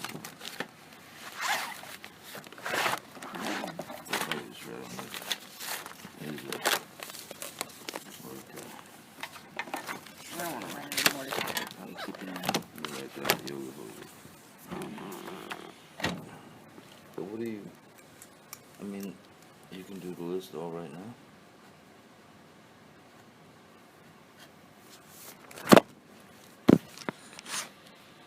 That's what you want. No. This has to be off limits.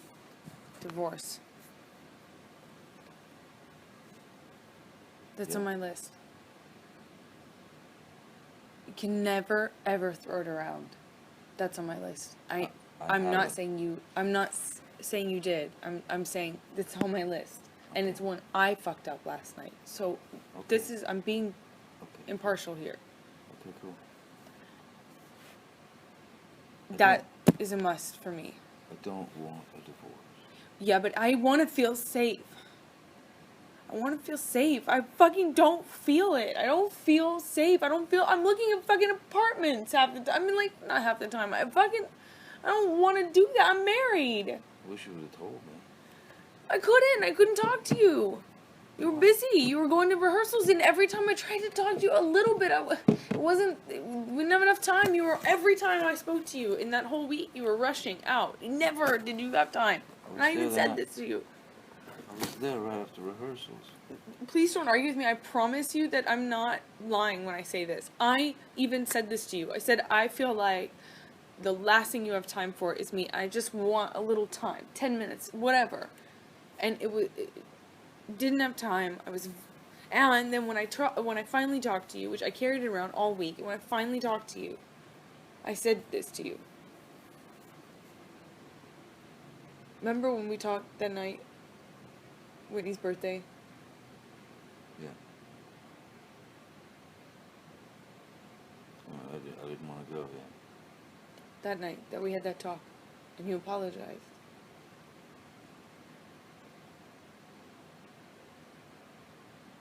Yeah.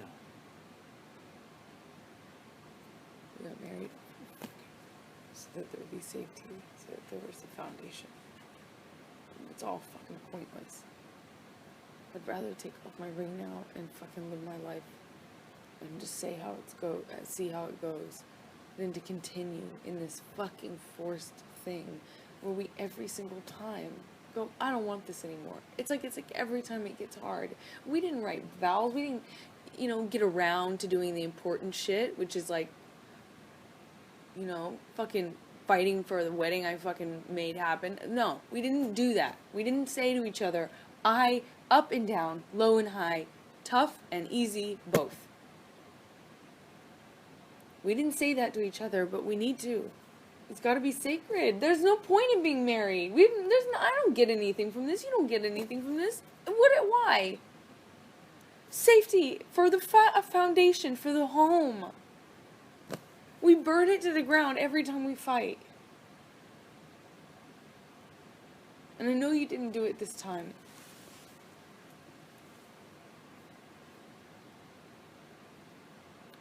I just don't. Do you not agree?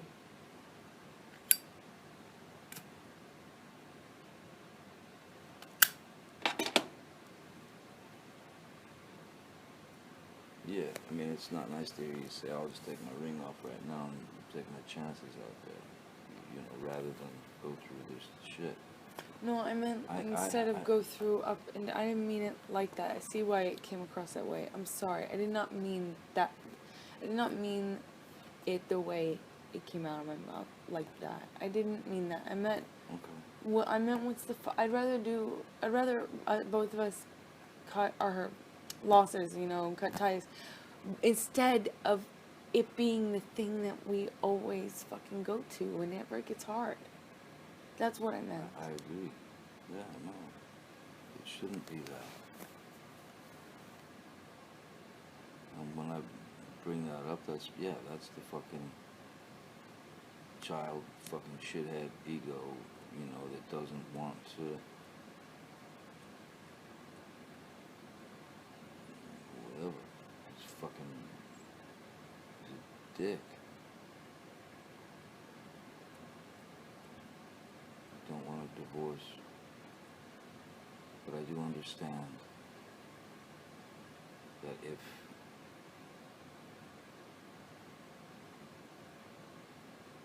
we're unable to do this and it just keeps on like it's going,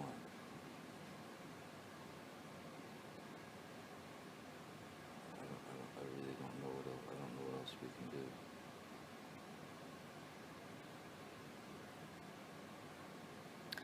Then maybe you're the one who needs to think about it. No.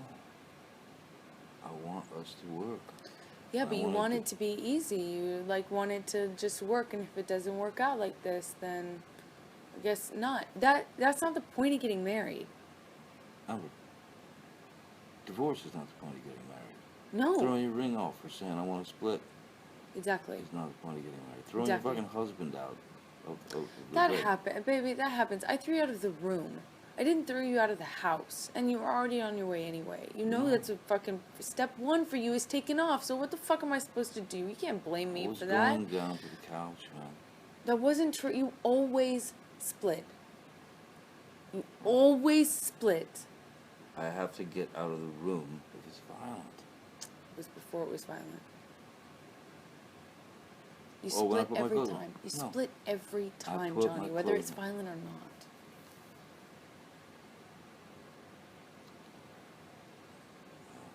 As stated before, you have your truths and I have mine. And these will just have to be worked out with a therapist.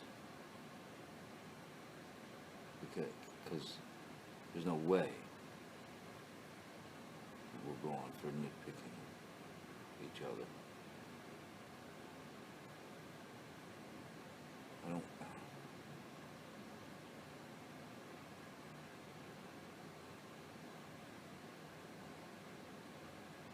I'm trying.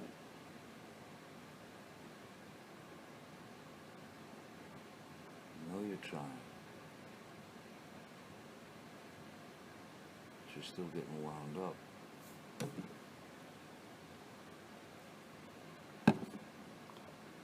Yes, because I'm here. Present.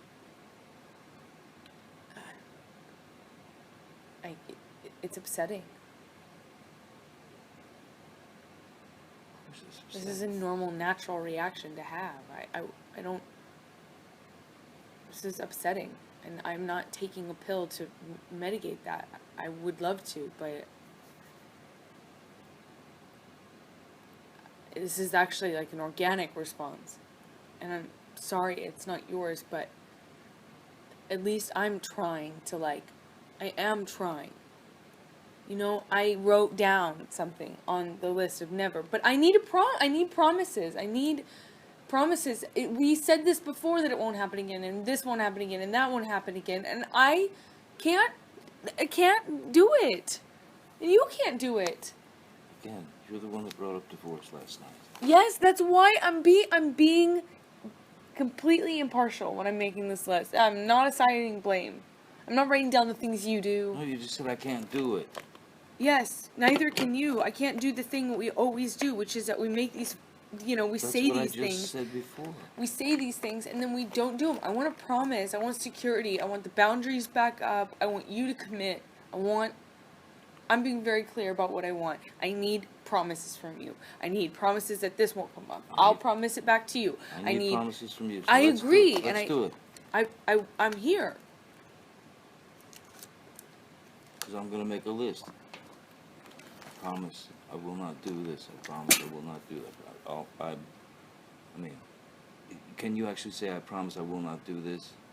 And say I promise I will fucking do my best. I can't. That's different than I will not take off my ring. Right. No. Unless I mean it. That's different. You know, like I would love to say to you, I promise I'll always be understanding or let you be you or not get, you know, be more, I don't know, I could always promise that, but that's different from something very clear like divorce. You know what I mean? Of course it is. Yeah. I want some stability back. And I know we'll build it over time, but don't you want that? Of course I do. Let me give it to you. Accept it. Trust me. You think I run from situations and Always fights? take off. I can't Baby, trust you when you do baby. that. I have no trust. It's Baby. why I freak out so fast these Baby. days. Is that I assume you're splitting. Baby. I can't be. I can't just stand there and take the punches. At a certain point, I'm gonna fucking react. That's not what I'm asking. Let's No, be but- fair. No, but what I'm saying is, We're talking about splitting. I'm not asking you to stand there while I punch you. Come no, on. we're talking about me. Yeah, getting out of the room or leaving. It did not. I didn't. In Australia, I didn't leave the fucking house. I went to other rooms.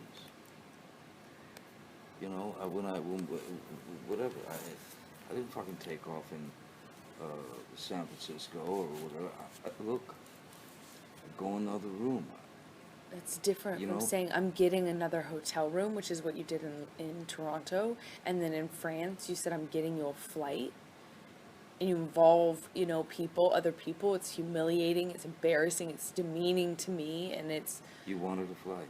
No, but you were the one to suggest a flight.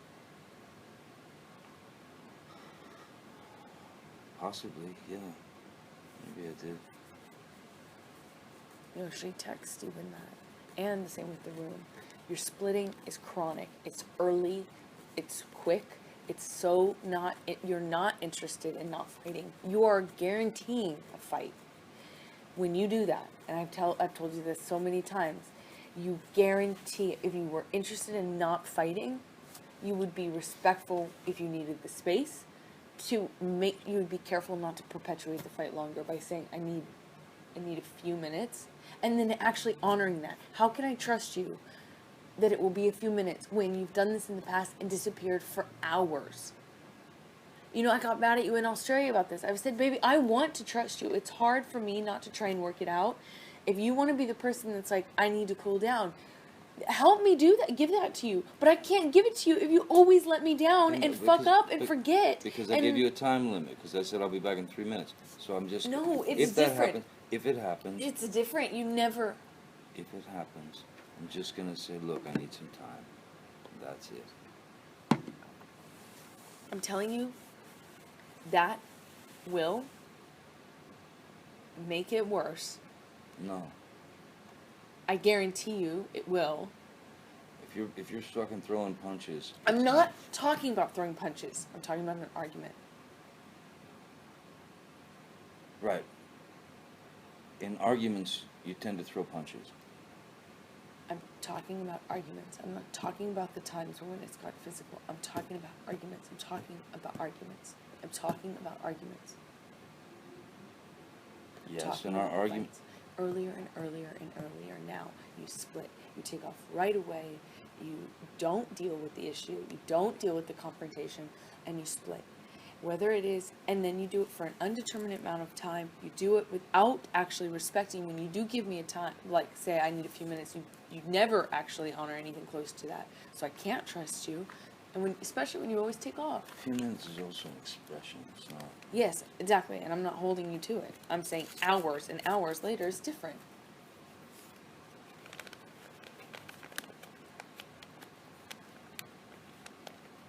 You need time. Cool. If we're in a fight, you need time. Cool. You gotta be respectful about it. That way it won't perpetuate the fight more. It gives me anxiety and makes me far more stressed and far more angry, and perpetuates the amount of time that I can cool down and go, you know what, maybe I'm acting this way, or maybe I'm being mean to him, or maybe I'm doing this wrong, maybe I should come to his side or compromise more. It takes me so much longer, exponentially longer, when you take off, you use it to hurt me, it's a tool now that you use, and come on, you can't act like you don't do it knowing it's gonna make me mad. I'm not. It's And- it's not to get you mad. It's not to get. It's just to get out of a bad situation while it's happening before it gets worse. In Australia, when we had the big fight where I lost the tip of my finger, at least 5 bathrooms and 2 bedrooms I went to avoid talking to me, to To avoid escape working it the- out. That's to the escape problem. the fight. You don't escape the fight. You escape the solution. No. You escape the solution. No. You escape figuring it out. We cannot work it out if you run away to the bathroom every time. Listen to me. Listen to me. A boxer can't go 12 rounds without a fucking minute break. I'm not giving you a minute break. You do it at minute 3 at the beginning of an argument. No. There are rounds, man. And when it gets too fucking hairy, the ref splits them apart or whatever. But all I'm saying is, you can't have a solution if the argument just keeps mounting and mounting and mounting and mounting. I fucking go into the bathroom and sit on the floor. Bam, bam, bam, here you come. I come out. Fight, crazy, escalated. I split again, I go to another fucking bathroom or a bedroom or something. Knock, knock, knock, bang, bang, bang. You kept coming to get me. Every single time I come to get you, what am I saying? 90% of the time. Stop, let's work this out. Please, I don't want to do this. That's what you're fucking ignoring. That's the really fucking crazy thing that I cannot understand. The self-delusion is so fucking deep that you are able to tell me right now all of this and mean it. How can you say that to me and ignore that 90% of the time what that bam bam bam is you're escaping me like I'm some sort of like vicious harping bird in fucking, you know, in a Hitchcock movie, and you can't get away from me? Well, you're fucking ignoring and blatantly is that every single time I'm saying like this, I'm saying this to you. Let's stop. Babe, let's stop. Let's work it out. I'm sorry, can we talk? Let's get over this. Let's stop. Can we stop fighting? That is what's so fucking insane. You sit here and you tell me as if I'm so annoying to you that you can't escape me. That I'm actually coming to you and saying, let's not do this. It is your issue that you can't let it go. You can't calm yourself down. You can't self-soothe. And you can't make yourself bigger than the thing that you're really feeling at that moment and go, you're right. I know we're going to come to a solution eventually. Let's end it now and come straight to the solution. Or, respectfully, I can't imagine coming to a solution because I need to cool down. So just give me a few minutes. And in which case, I would respect that. If you would respect it too, and you would actually be a reasonable amount of time. But I don't have that option. And you ignore on purpose is that I'm coming to you saying, let's stop doing this. And you perpetuate the fight. You perpetuate it when you run away. You start it when it could just be a petty argument. And you make it not a petty argument because you run away, and then it becomes a fight.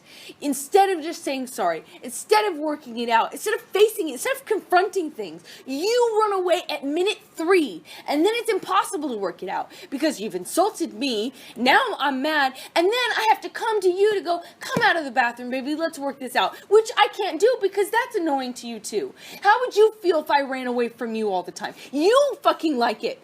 You fucking deal with it. Now it's my turn. I get to avoid fucking problems. I get to avoid the responsibility. Let's see how that works out for you. Just avoid fights.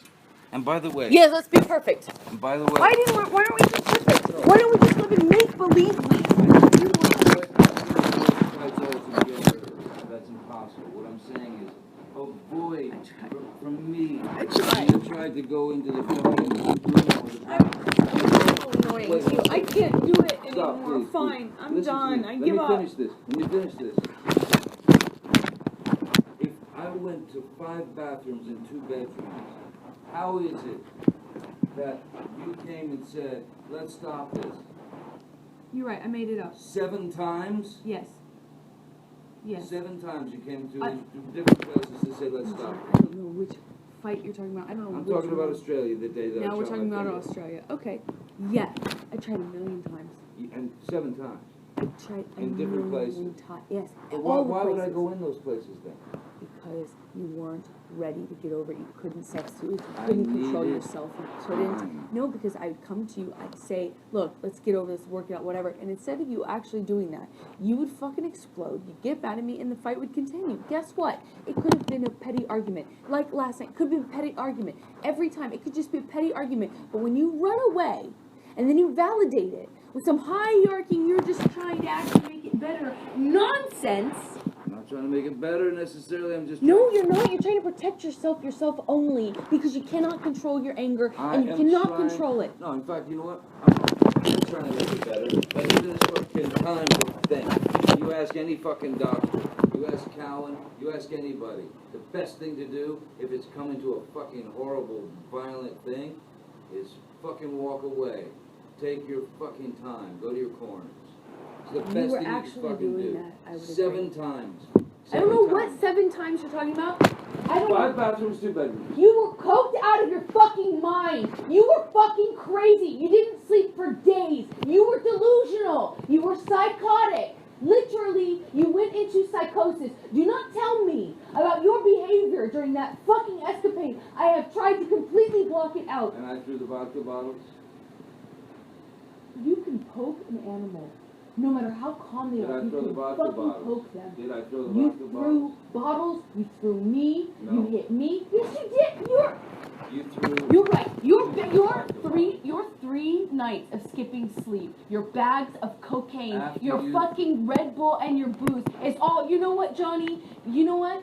You want to hear what you want to hear? You're right. Let's get everyone in here to just pamper you and fluff you and tell you you're right. You know what? Your memory's probably. That's how you feel. You know what? about me. Your memory's probably equal to mine. It has nothing to do with your psychosis. Had nothing to do with the cocaine. It had nothing to do with the booze. It had nothing to do with your meds. It had nothing to do with your lack of sleep and how that puts you into a manic state. You're right. You are accurate. No, your memory's accurate. Your memory's accurate. You got it now. Your memory's perfectly accurate. You have a fucking stand-up man. You fucking no. And got those. oh yeah, you're right. I did. So you know what? You're probably right. Your memory, Johnny, is probably spot on and perfect, comparable to mine. When sober, but that's fine. You can guess it all you want. I fucking remember that shit. I remember that shit. You're out of your mind. Yes, I was. You tell me about a fucking vodka. You know what I learned? Forget it. I don't want to fight about Australia.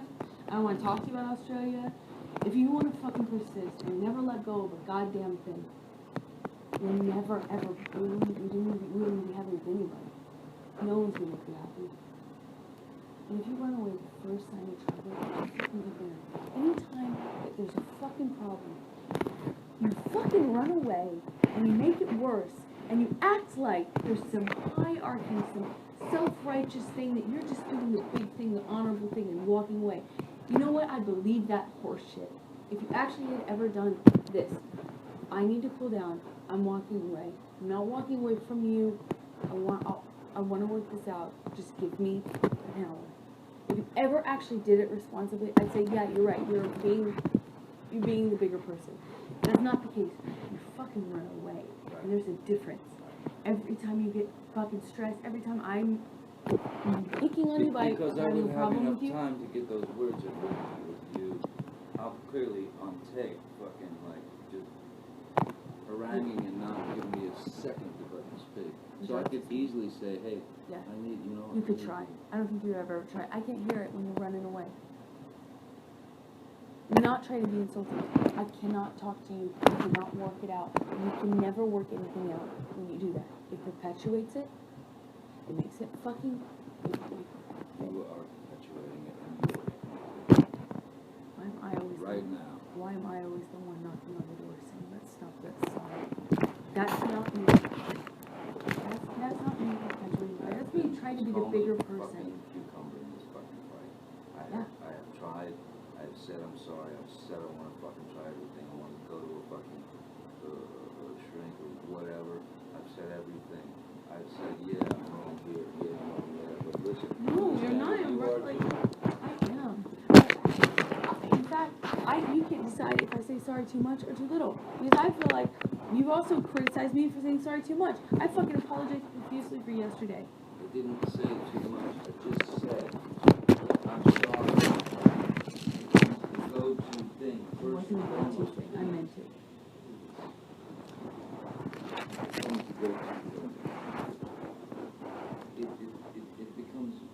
It will become meaningless unless we say, look, here's what I was thinking.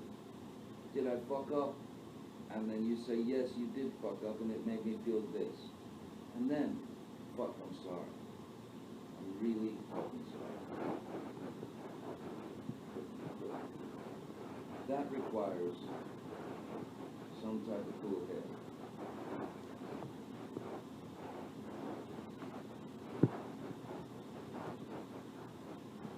Yes, and neither of us really have that, but at least I can calm down. At least I cool down. You don't have a cool head. You have it right now, but you can't be on Xanax all the time. You definitely need it today. You can't be on it all the time. You know what I mean? You're gonna have that temper back. That makes you not as calm as you are right now. My Uh-huh. I will take. I'm not zero judgment. You need to pump the brakes on actually thinking that I'm judging you just because I made a statement. I am not. There is zero judgment. I even added. You can't, but you don't take it all the time. So, but my point is, if you're calm right now, that's great and it's wonderful and you need to be, and I'm really glad you took the Xanax to help you calm down. But you can't be calm all the time. I mean, you can't be on Xanax all the time. That will help kind of keep you calm. Or maybe you are. I don't know. But it was not a judgment. That was not judgment. No. I own what I say. I say what I fucking mean. I don't need anyone, fucking you or anyone, putting words in my goddamn mouth. I mean what I fucking say. You hear me? I mean what I say. I say what I mean. And you're not going to sit here and fucking change it for me.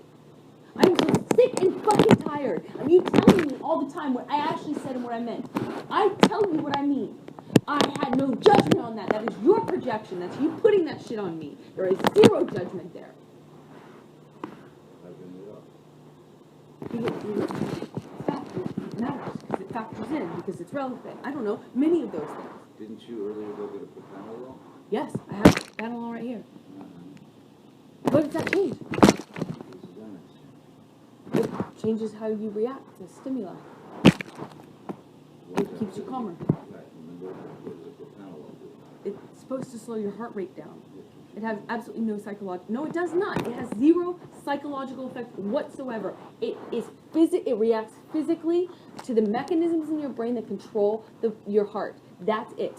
It does not make me less upset. Clearly, it does not make you less. It does not affect you psychologically. It is a fact. And you should fucking know. It does not make you fucking calm, as you can clearly see. If you have to go and make a fucking speech, or if you have to do this or that makes you nervous, propanolol is what they give you. Propanolol is what they give you. No doubt. Okay? So that's what it's for. Thank you. I'm so glad we're talking about this. It is for stress. It does not affect you psychologically at all. But you know, look it up. I don't fucking care. I won't talk about fucking it anymore. You can fucking look it up. You don't get it clearly doesn't work, does it? You don't get high on it. No, you don't. And it doesn't calm you down psychologically. It's supposed to slow your heart rate down. Clearly, it doesn't really work that well. You need a lot. It's not affecting my judgment at all. It doesn't affect how angry I am. It doesn't affect how passionate I am. And I was not criticizing you or judging you at all. Which is why you wanted to reach for what I'm taking as a means to defend yourself. But you ignore everything I said, which is there is absolutely zero judgment on that. I was pointing out that you will not react as cool-headed as you are right now, because if anything should happen while you're not on Xanax, it could be an explosion. That's all. I was pointing out that both of us have tempers, and what will happen if you're not on Xanax and then something comes up? Will you be able to talk to yourself and reason with that inner self? That's what I was bringing up. It had no judgment on it whatsoever. I'm actually very glad you took a Xanax. Yeah. And I'm very happy for you. There's zero fucking judgment. I don't need you fucking telling me what I said. I don't need your fucking goddamn projection on me. I didn't fucking go there. You fucking listen to me or not, I don't fucking care. I'm just gonna walk away for a minute, okay?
what to do.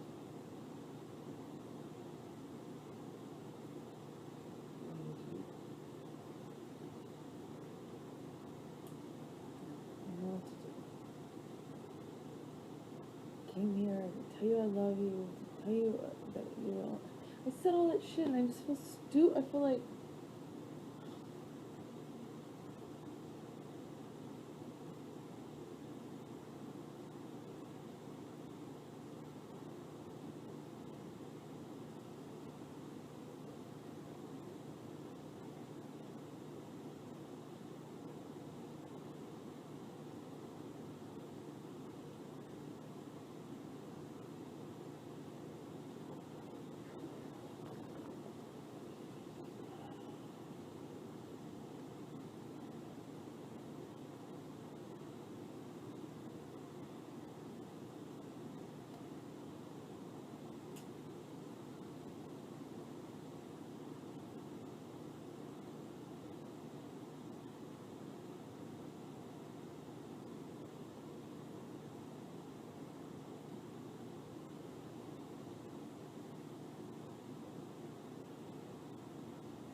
I'm gonna go back home. I'm gonna do whatever you want, you know. Do whatever you want. Go wherever you want.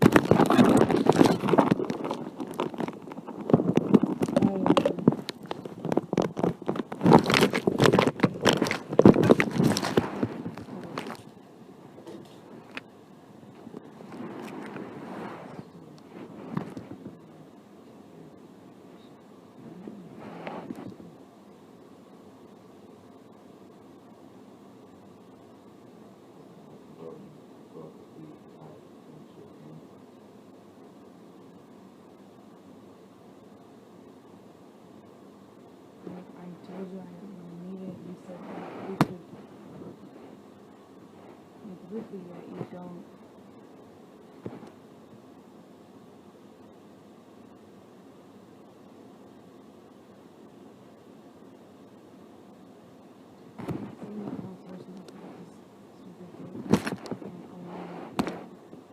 Change how we do things, and I want to trust you, and I feel like all the trust is gone. All the fucking trust is gone in the relationship because you keep splitting. We fight together, but you're the only one who splits, and I want that back. Then maybe there's nothing to talk about. But I did come over here with enough love in my heart and sincerity to say to you that all the things I said, which now I meant them. You know, I fucking meant them. Even though you fucking split, didn't come home. You know, I still did that. I've shown myself. I've proven myself. I've fought for you. I've showed up. I'm not gonna be in a physical fucking altercation. Don't. Then don't. You fucking hit me last night. You fucking. Well, all the other times you split. Come on, you cannot act like that's about that. It's not. Well, on a plane, I can't. No, and you hit back. So don't act like you don't fucking participate. Pushed you. I'm not going to go into the details of that fight. You and I both know that you split when there is no physical violence. And that you do it like at the very beginning of fights these days. And if you split and you go into a different room and you don't actually leave that house, it does nothing but perpetuate the fight. And you don't actually do it respectfully. You don't do it in a way that actually means we won't fight. It always makes more fights. It always makes them longer. It never, ever makes you calmer. You never come out going, I want to talk, or I'm okay, or it's going to be okay. And I am I'm sick and tired 100% of being the only one that goes into this for it. You know what that does? It demoralizes the half of this relationship that is me. It demeans me. Demoralizes me. Yes, really. Really, when you split on me, how do you feel when I leave you? I've left you before. you leave how you get another room, you get a flight, things like that. And you asked me not to in Australia, and ever since then, How many? I don't know, I have to pick them up. No, because I haven't left you in the house maybe twice. Last night and another. No, you've done it before, I've come here. I'm not doing that for you. Yeah, you come here before. Last time and another. You've done this several times, and getting me a room, getting another room in a hotel is just the same thing. You text Steven or Nathan in Toronto to see if they get another room. It's chronic. It happens all the time. And if you do it to go into another room, you do it and you get dressed. You were fucking screaming. I'm not going to validate my actions last night. I feel very bad No, I'm for talking how I in reacted. Toronto. I did not start screaming until you had fucking said all the shit. You poke an animal enough, it is eventually, doesn't matter how friendly it is, how cool. Well, I stayed it's the cool same for for so me. long, It's the same and you for me. kicked and kicked and kicked. So I have not done this to you. I have not said these things to you. I have not started the fight by saying I'm gonna get another room, and I'm not gonna sit here and fight about fucking Toronto anymore. Guess what? I let it go. I'm not fucking talking about Toronto. I can yell it. I can whisper it, I can write it. Guess what? I'm not saying another fucking word about Toronto. I'm so sick and tired of fucking fighting about old things. This is not about a fight. This is broad. This is a broad thing. And I'm telling you, every single time you get dressed and you fucking split at the top of a fight, you never fucking tell me you're not. You never fight for me. You never come to me. You never self-calm. You never self-soothe. You're never the one to throw the olive branch. I'm sick and tired of it. It needs to fucking change. And you can go, I can't meet those demands, I can't do it, or you can fucking promise me so I have a modicum of safety, I feel a modicum of respect, a little tiny shit sliver of fucking like, you are in this whether it is good or bad. Whether it is good or bad, down and up, lows and highs, tough and easy. Not just when it's easy. I feel like you're a fucking vacation husband. You are so there when it's good. You're so there when it's easy. The second it gets hard, you question it. Last night, I'm just as guilty. I give you that. But I have been primed and conditioned. At this point, I thought I'd never get over Toronto. It hurt so bad. I got fucked over so bad, and I did not do anything like that. I didn't stoop down at all. Absolutely. I wish it had caught everything too. Why don't you send me the fucking recording? Sure will. I don't know how else to say I will to you. Hasn't really been a kind of a safe environment now, has it? So if I'm looking to stoke a fire, yeah, okay.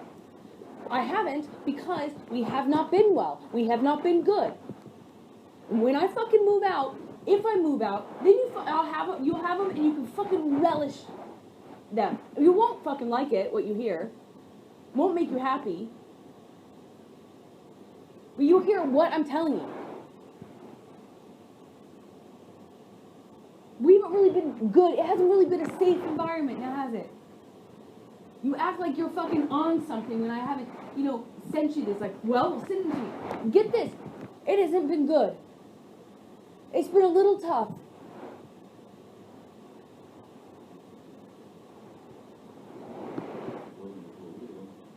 Was it tough?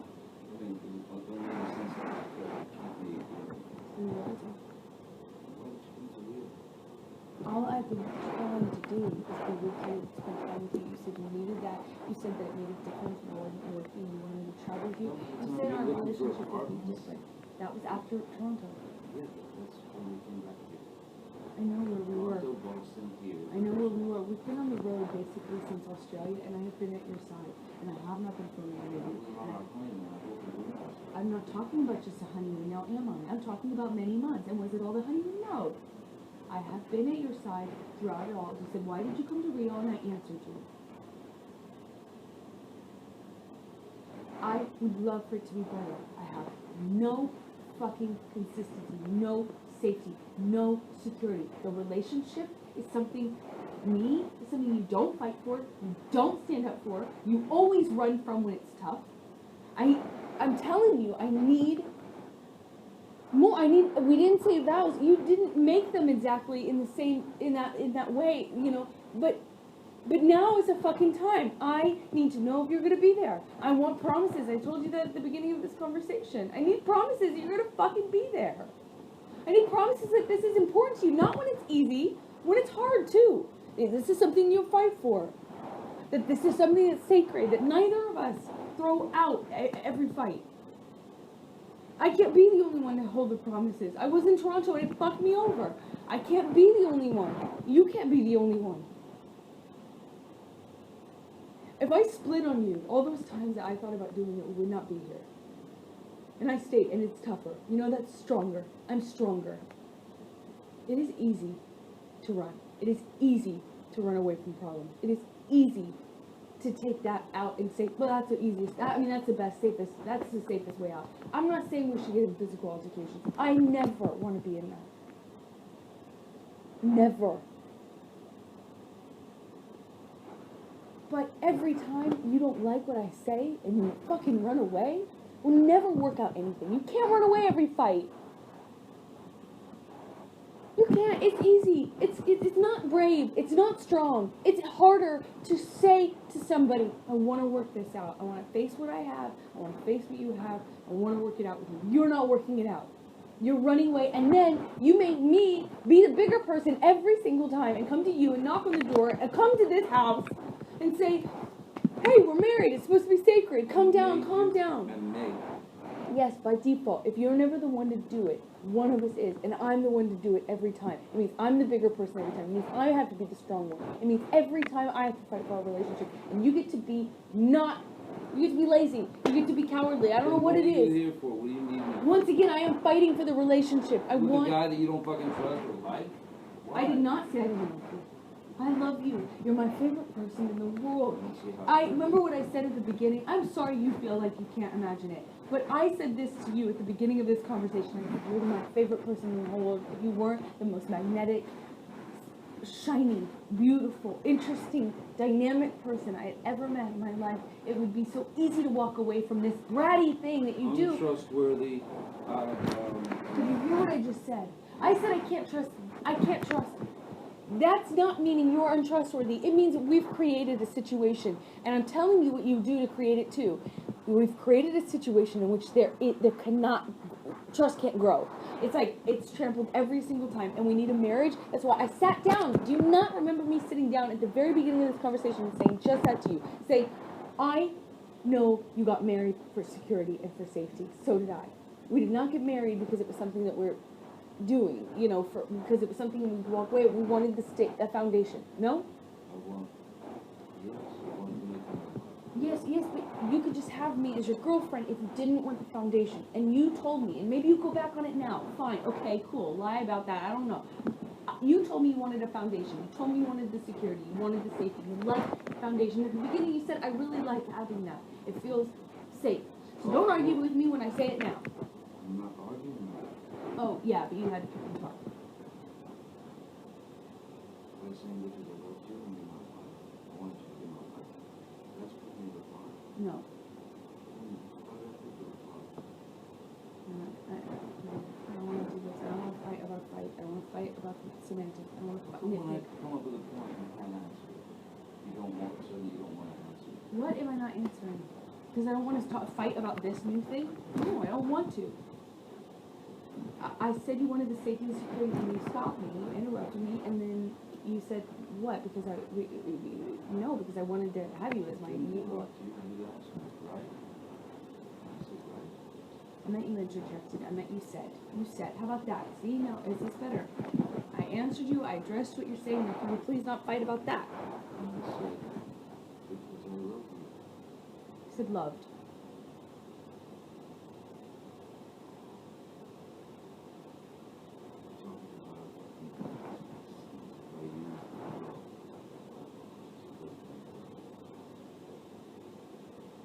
My whole point, I don't know what the issue is that you love me. Yes, you marry me though because you wanted some safety, some security, some stability, a foundation. Now, if you take issue with that, okay, take issue with it. But If you agree, then you agree. That's who you were when you married me. Yes, but the only thing that's missing is with you. I wanted those things with you. Yes. And that's Yes. what I was trying to say. Me I too. love you, and I want to marry you for that, for our love, for the security, for the foundation. For yes, of course. But you left it for you. I'm sorry.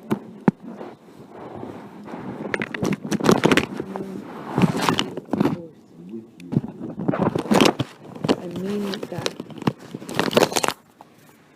Of course I do.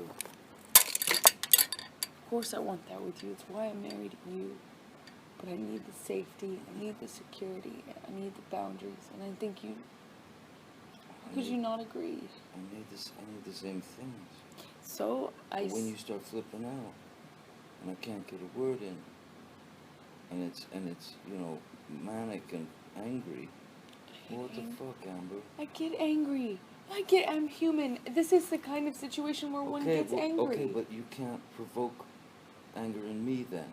If I just Can't control that. But If just I'm try. angry, Just try. Let's both try.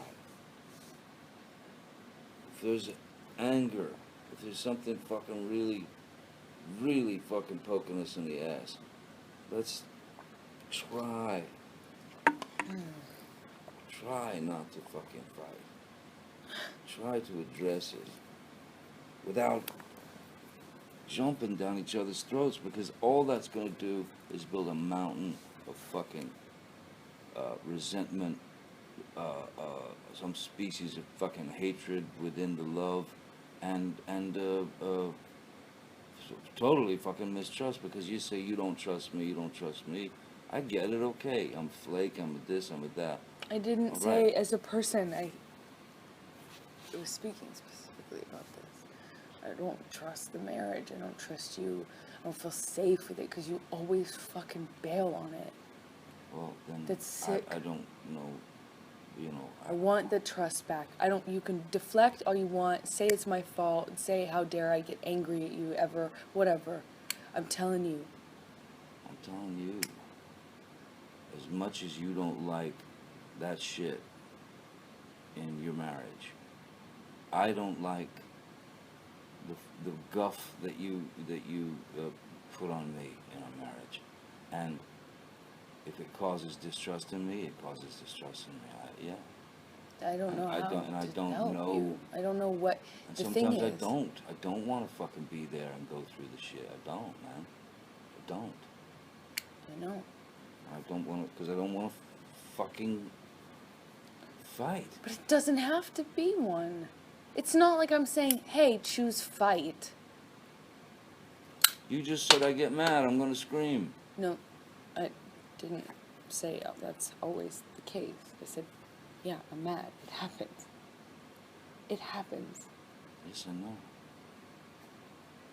It happens often. The things that are wrong are repeating themselves, and they happen often. If you think I'm some fucking tyrant or bully, then don't fucking be with me. But don't sit here and insult me like I'm the fuck up because I have the But audacity you're the one to get saying mad. that I'm the tyrant and the bully and at the same time the I have the called guy you that a runs bully, yeah. away and You run away every single fight.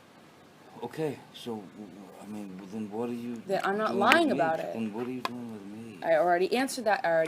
We went through this conversation literally 5 minutes ago. I answered this already 5 minutes ago. You just said to me that I shouldn't be with you.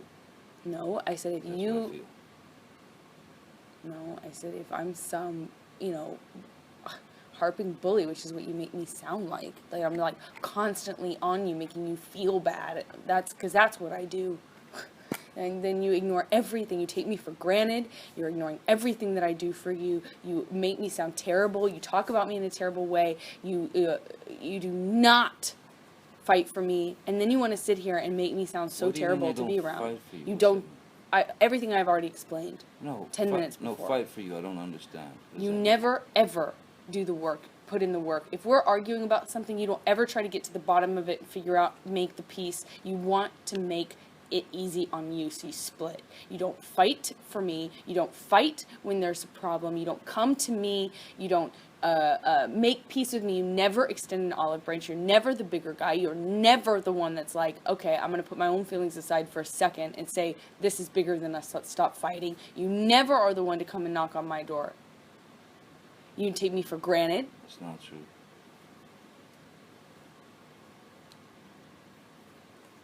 It's not true. I'm not the one who fucking throws fucking pots and Those are different. whatever That's the different. fucking else at me. That's different. That's one does not negate the other. That's irrelevant. It's a complete non sequitur. Just because I've thrown pots and pans does not mean that you come and knock on the door. Just because there are vases does not mean that you come and knock on the door. Really, I should just let you throw. I'm not saying that. You're saying that. You're putting words in my mouth and then making non sequiturs. I'm giving you a situation. No, you're trying to justify how you don't or do come to the door based on whether I throw pots and pans. It's irrelevant. No, I'm justifying how you seem to think that there's this cowardice in me that runs away and I don't fight for you. And you're justifying that by saying I throw pots and pans? Okay, cool. Let's talk about everything you do wrong. I'm not the one who fucking did that. I didn't. So that makes sense. That's clear. Yeah. The only time I ever threw anything at you was when you fucking threw the cans at me in Australia. Why are you trying to justify who throws things based on whether or not you come knocking on the door? I don't get why one informs the other. Because that is a fucking irrational and violent fucking maneuver. So a man would want to get out of that area so that he doesn't get so fucking angry that he actually does pop the fucking wife. How does one inform the other? Oh, man. Go home and listen to the tape. Please. That's what they're for. Yes. You listen to the fucking tape. Oh, I'm gonna. So will I.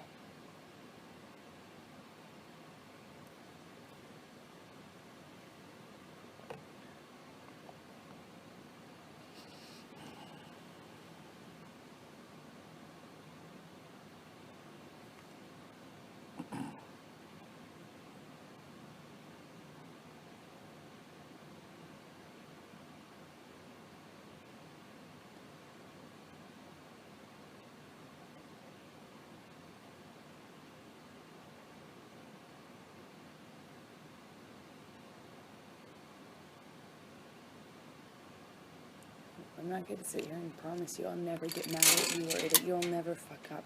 I know you want to live in a world where everyone just says yes to you and doesn't question you or criticize you ever. I know Don't insult me like that, please. But that's not the case. It's not why you're with me. I am honest with you. I'm sorry. You don't want to be held accountable. I get it. No one really does. So honest with me.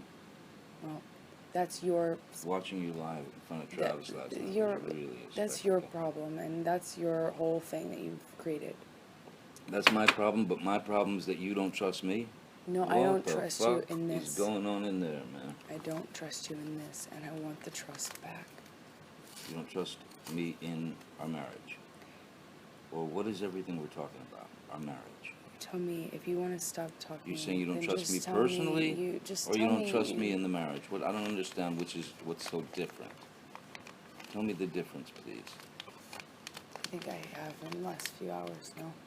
No, I think you could probably explain it to me a little better. I'm slow. You want to keep being an asshole? Do I want to keep being an asshole? Stop the attitude. It's a redundant question. Stop the attitude. I should stop the attitude. Okay, sure, no problem. Stop. No problem.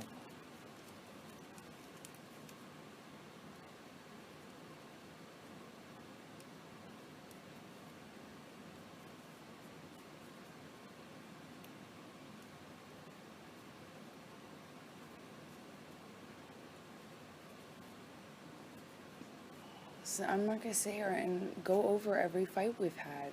I'm not going to refight this fight. You have something you're holding on to about Travis. Fucking go fuck. You know, go do it. Go run away together. I don't know what you're fucking holding on to, but you have created that. I have no part of that. I don't know what you're fucking latched onto in your brain, what stray hairs have fucking commingled and tangled in your brain to make you think you've really figured some sort of thing out. But this is not unusual for you. It's like almost every fight, I can pretty much guarantee you will find something that you can like manipulate Let's and ask twist into Travis something. tonight. If you Yes, why don't told we him- invite Travis into our fucked up, broken ass, 3 fucking wheeled truck of a marriage? Why don't we crash it straight into the wall, because no one knows us better than fucking Travis. You're just afraid that the truth will come out. What truth? That you lied. What are you fucking talking about? I didn't fucking even have a fucking thing to lie about. What are you fucking talking about? Every fucking fight, there's a new thing that you've convinced yourself is a lie. I said to you, Amber, tell Travis what you just did. Did you just fucking, did you punch me in the fucking jaw? Did you fucking kick? Did you? Did you? And you wouldn't say a fucking word. I don't know what you're so talking I about. lied. It never fucking, I see the never lie. fucking happened. I see the lie. You really should run with this. In fact, maybe you and Travis can like go and like, you know, do a tell-all about what a, Hey, what, you know, an stop. investigative Stop with study. the attitude, right? Sorry. Stop with the attitude. Sorry. You're getting all bunched up. Sorry. Sorry.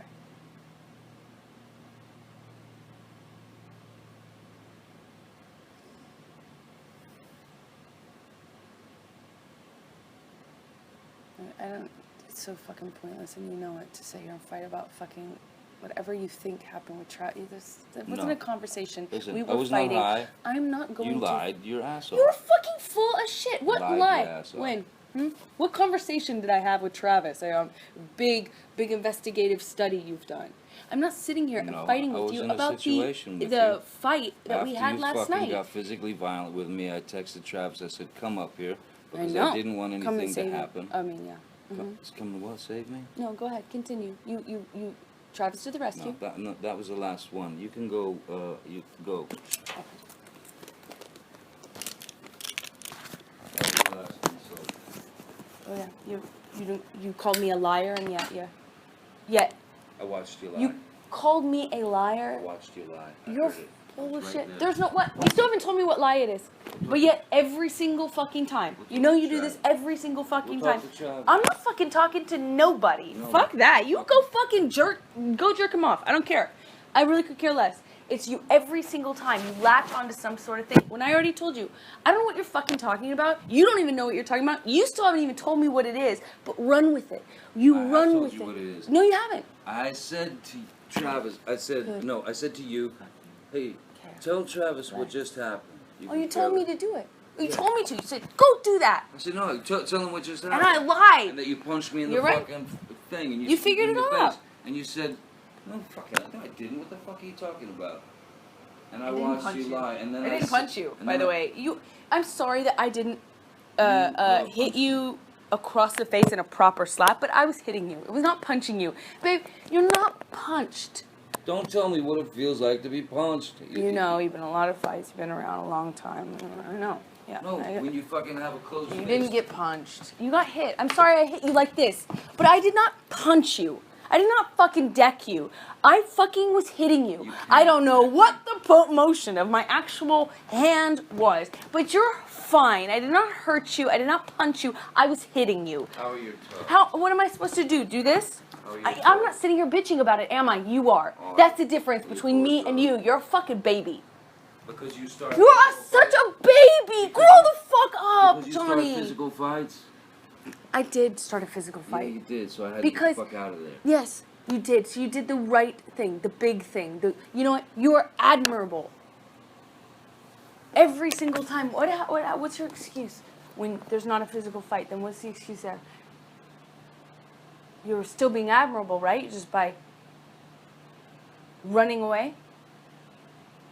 And you can sit here and call me names, but you get called a name, and what do? That's the last insult. You're a baby. You're a hypocrite. You don't do anything that you actually do. You expect from people what you can't give them. If they do something, a taste of it to you, you fucking lose it. But yet you dish it out.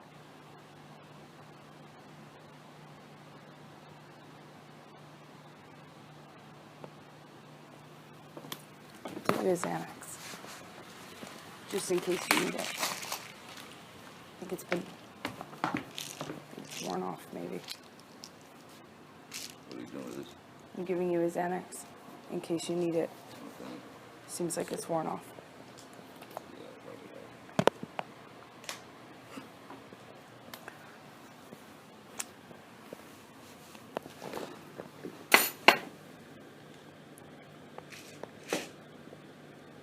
I love you, and I've told you a million times in this conversation how much I love you. I do love you. And I've fought for this marriage, and fought for you. And if you don't do the same, how will I ever feel okay? I got married to you for the sweet foundation. So we start a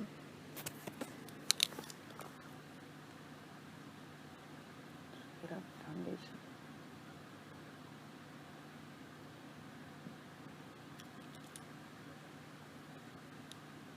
Not so that it could be a transient thing we throw around at each other or run away from. But I haven't even been able to have like a fight with you beyond in any real talking kind of speaking context in so long, because anytime anything goes wrong you split. I feel like it's your first thing. And it's unnecessary. It's not always you're splitting because there's blows or because there's yelling or anything. You split most times when I'm still speaking in this volume and nothing has been thrown or hit or anything.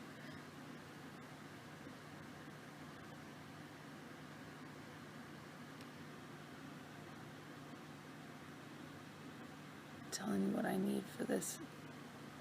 I want to feel the trust, and I can with you. I know I can. I have felt it with you. But it's been destroyed by constantly being reminded that you take me for granted, or that you don't see this as a permanent thing, for better or for worse. I feel genuinely that you are here in this marriage and committed to this marriage for the better, and really not for the worse. You can't say the same about me. I fight even when I feel terrible. I show up. I pursue. I give you space. I've done everything to really show how committed I am. You know I am. I'm here for God's sakes. And I haven't. No, not when it's tough. Not when it's hard. Not when it's worse. This is this is the grandest gesture you've shown me in a long time. Is by sitting in one place and actually facing some of the stuff we need to talk about. This is the biggest gesture you've given me in a very long time. It means a lot, of course, but it should be mutual, you know. I know there's things that I need to do different. I want to make you happy as a man. I know I can change certain things that are hurting you. But I know I can't blame myself entirely for going straight to the fucking finish line, the first sign of stress yesterday. Because of how it's been lately. Like since Australia. And I have been on the road with you. I haven't been working. I don't know what else I could fucking do. Since Australia, we've been on our honeymoon and we had a great time, other than the fact that we had a fight on the train, which was physical. Yeah.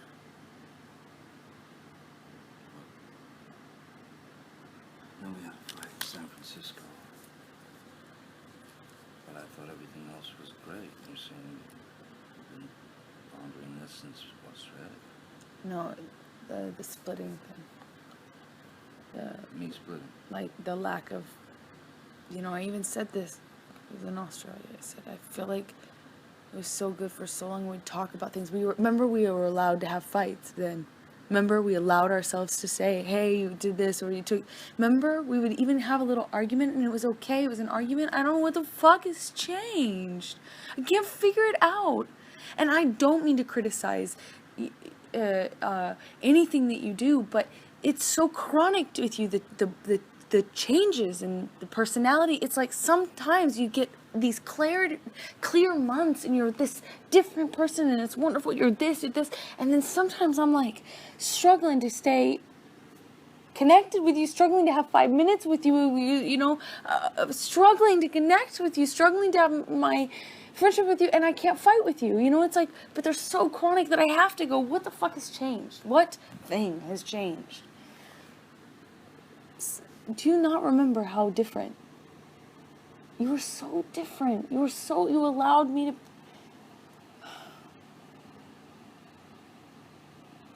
You're so present, and you were so present, and we were allowed to fight. Not even fight, we had arguments. You weren't like this, mood swings, up, down, like really aggressive and then really cool and calm. I mean, you've given me this time here on the couch, and it's amazing that we can actually talk. But I never feel that safe. I constantly feel like you're about to fucking split, and I don't want to feel like that. You make me feel meaningless. You threw me out of the bedroom. Yeah, why wouldn't I if I know that you're about to split? I mean, that's what I'm saying. You always split. You always split, so that's... Why wouldn't... I mean, I do blame myself for my actions yesterday, but I also don't think... I fucked up last night. I'm not going to defend myself. But I also can't blame me going to the finish line when that's always where you drive it.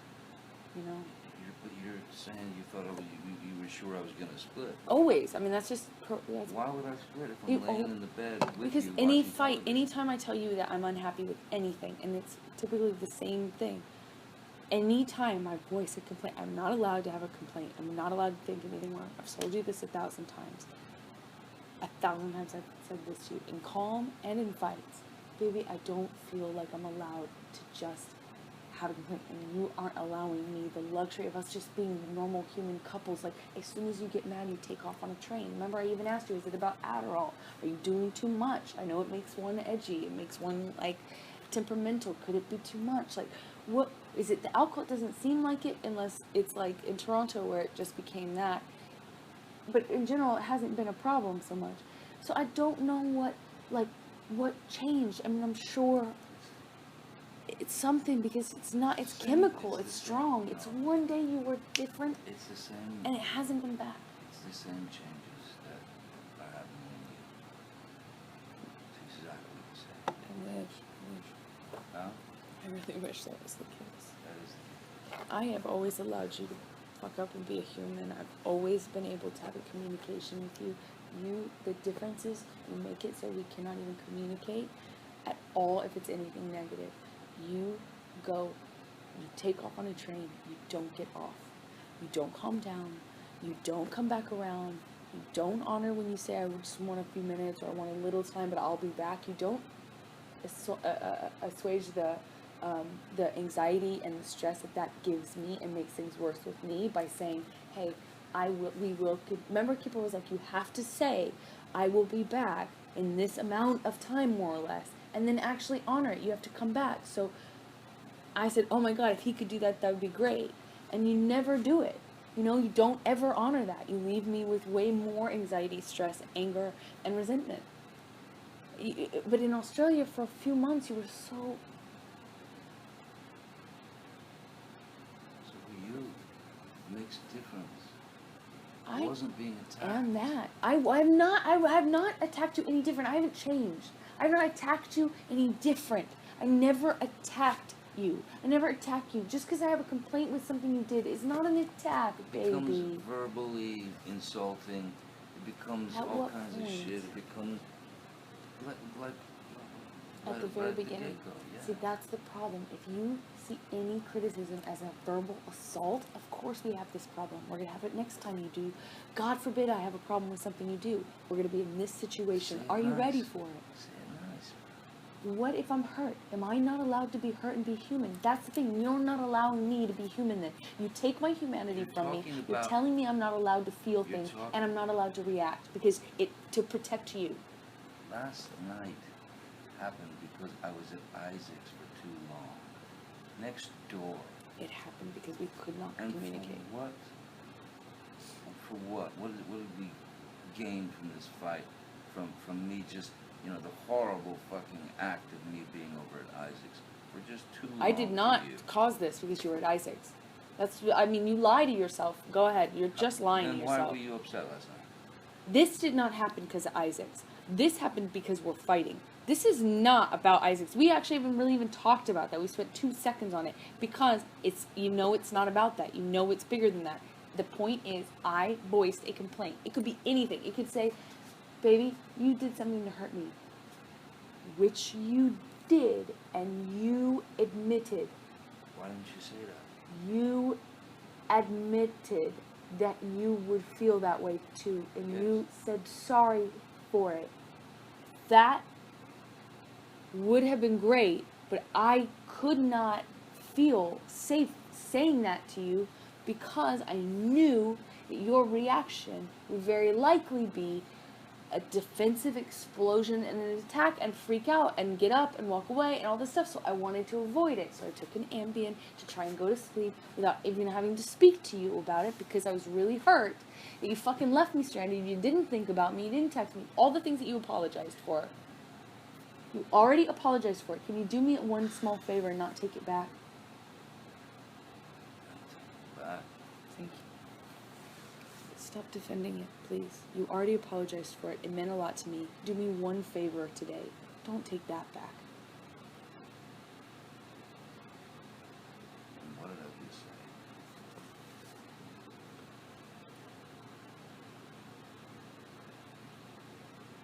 This isn't about Isaac, and you know it. This isn't about Isaac, and you know it. It is about us not allowing. Is it about my shower? No, it's about you not allowing me to have any problems with you, or be upset at you, or mad at you, or even hurt by you at all. You do not allow it. If you could have just said it in a kinder way, in a nicer way, like, listen, I feel fucked up by what you fucking just did. And you wouldn't freak out. No, I would say fucking, what is it? Like what? And fucking too long at Isaac's. You said you wouldn't be that long or whatever. You shouldn't. I feel stranded. I felt fucking left. Whatever. I'm not. What am I gonna fight with that? Why would I get mad at that? Oh my God! The first thing you do is I don't have to text you, and all, I mean you would just be it would be shitty. It would be a fight. It would be terrible. It would not be. It was a fight. Yeah, it was. It was a fight. Then It shouldn't have been. So the Isaac thing was the impetus because you were that was a lot of what you said. it was the impetus, but it's just a small example and a bigger thing. You know it's bigger. Okay, so it's a bigger thing. It's coming from back in Australia. No, it's like Australia. We are allowed to have fights. You can't sit here and tell me I can't feel things and I can't voice them to you. If we say to each other, you can't get mad and you can't be hurt by the other, then we're living in fucking motherfucking fairy tale land. Look, then, of course, nobody is able to and shouldn't hold shit in. We can go to the other person and say, look, man, I feel fucked. I feel shit. I feel this, I feel that. And then we can assess how you feel. Well, fuck, I guess, oh shit, I see what you mean. You know, I see what you mean, I get it. Or, fucking, I don't understand what you're saying, and you're wrong, and you're whatever. But it's going to be the latter, and it's been the latter for months now, where that's your reaction, is not ever admitting wrong, ever doing anything wrong, ever admitting it. You always go straight to you're wrong, fuck you kind of thing. You don't say fuck you all the time right away, but I'm saying, Always. like, for months now, it's been, I can't voice any complaint. I can't say I feel fucked over. I can't say I'm hurt. I can't say you fucked up. I can't be mad at you. I can't be hurt. Nothing.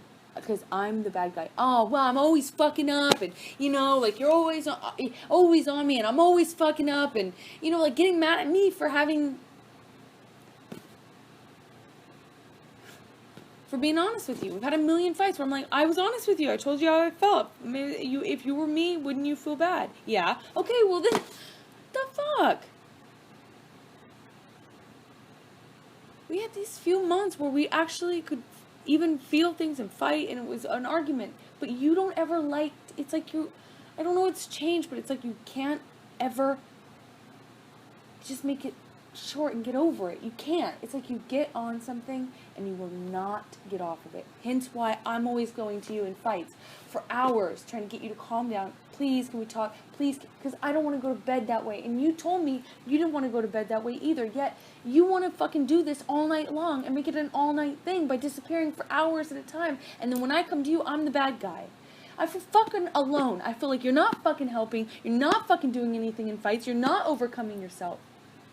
You're not overcoming yourself. It's every one of these fights could have been so short. Why aren't you doing some of the work? Why aren't you coming to me and saying, look, olive branch? Why aren't you saying, I'm sorry, bigger picture, let's look at the bigger picture? Why aren't you doing any of this stuff?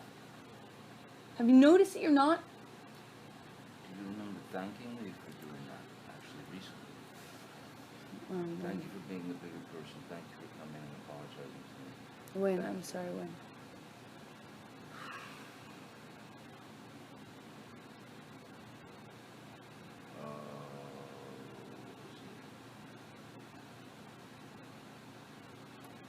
Honeymoon or Venice.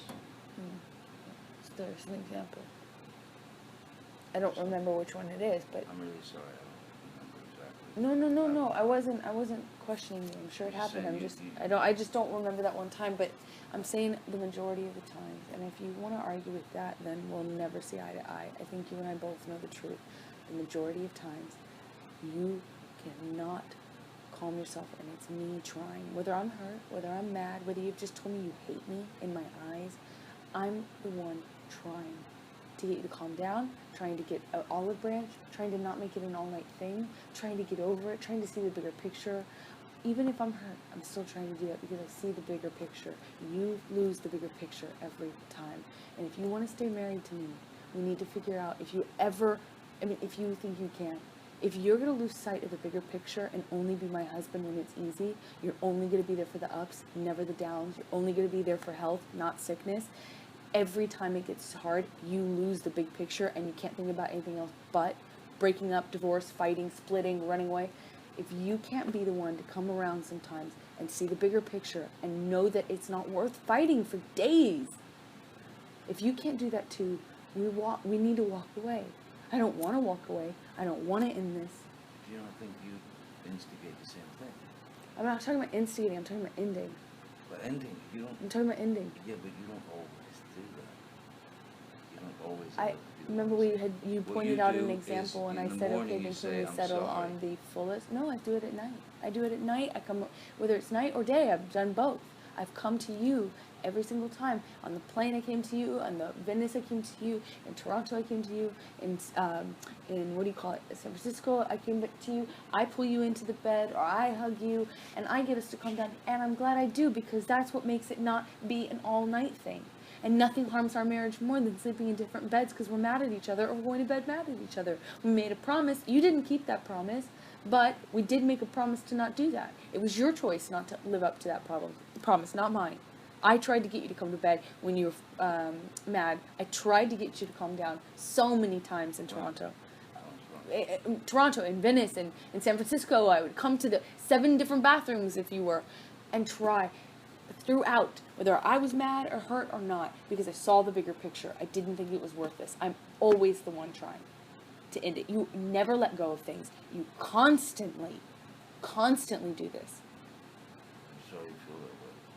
You're never the one coming to me and saying, let's not fight anymore. You're never the one saying, come just get into bed, let's not go to bed mad like that. On the plane, it was me. In Toronto, it was me. It's always me. On the plane, here from Rio, You don't admit it. you were Think losing about it. your marbles. Think about it. I'm the one who came to you and said, listen, calm down, please calm down. And you were blaming me. Think about it. Because your flight was going to get late and you wouldn't be able to Think about it. have time before you think.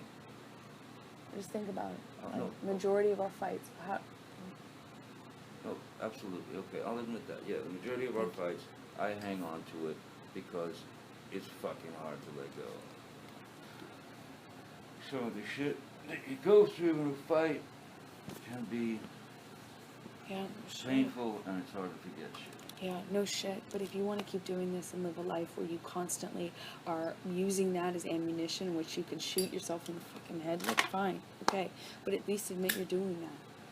If you want to hold on to everything and never get over it and never let go, then don't scratch your head and go, I wonder why I'm so aggressive when you point out anything I did wrong. I wonder why I have so much resentment for you. I wonder why we fight so much. Stop scratching your head and wonder, and just admit that it's because you never let a fucking thing go, you can't get over anything, and that you won't and cannot calm yourself down when you're mad. So it's all my fault. No. It's not.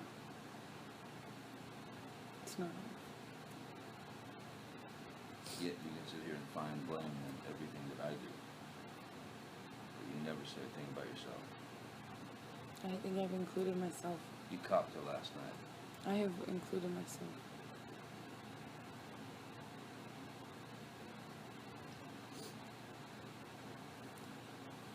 I mean, like, it's not all your fault. It's not all your fault. I make so many mistakes. What I'm talking about, I'm not guilty of. I'm not. I do let things go. I move this relationship forward. I fight for us when it's on the line. I do let things go. I see the bigger picture. You said you... I'm tired. You said, I'm tired too, man. You said you see the bigger picture and you do let things go. Yet, Always. after Toronto, you were looking for apartments. That was a hard one. And I did not say 100% of the time. And no part of this conversation did I say, no part of this conversation did I say, I am perfect. I did not claim that. I'm claiming that vast majority of times these are the patterns. And I own them. I'm right. You know it. You don't have to admit it. But you know what I'm saying is true. I'm able to see the bigger picture throughout. Whether I'm mad or hurt, I do mean for better or for worse. I have honored my word to not leave. You ditched me last night, and I understand. I understand how shitty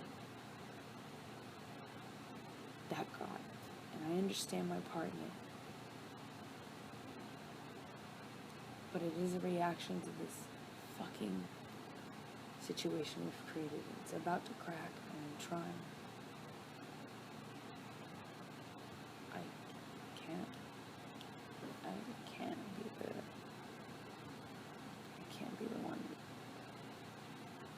All the time. I also don't want to. It makes me unhappy. It makes me losing it. And then that's the trust I'm talking about. Like I said, the last thing I would ever want is for you to get happy or for me to let you down.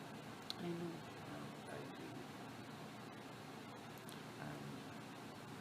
If you can't... I do make you unhappy and I do let you down. Only you know if you can change it or do better. I know you're not perfect. I've seen you be pretty damn close. I've seen you do better than this. I've seen you control yourself more.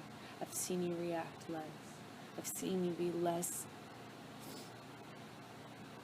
I've seen you have way more control over yourself. So fucking edgy, and you get so mad so fast, and you stay mad. I've seen this happen before, and I've also seen you better.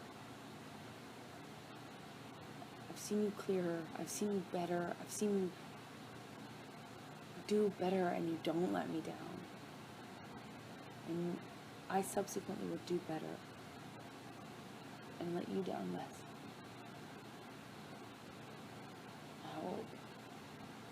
But I'm not changing how I do things. You're changing how you do things. This is dramatic change. And it's been a few months now, and I'm begging you. Now's the time. If you choose to stop it, fucking great. I'll be with you to change. But I can't set myself up to be the only one to keep promises and then wind up in another situation like Toronto, where you're booking a room or trying to get me on a flight, or I'm not saying any of the things, and I'm hearing all this shit, and I'm not defending myself, and I'm coming to you saying I love you, and I'm trying to protect you from yourself, and I get destroyed. I can't do it again. I won't ever survive through that again. And I don't want to. You made me unhappy. I don't want to. I don't want you to. When you leave me like I that, don't want to be in that. instead of just, like, I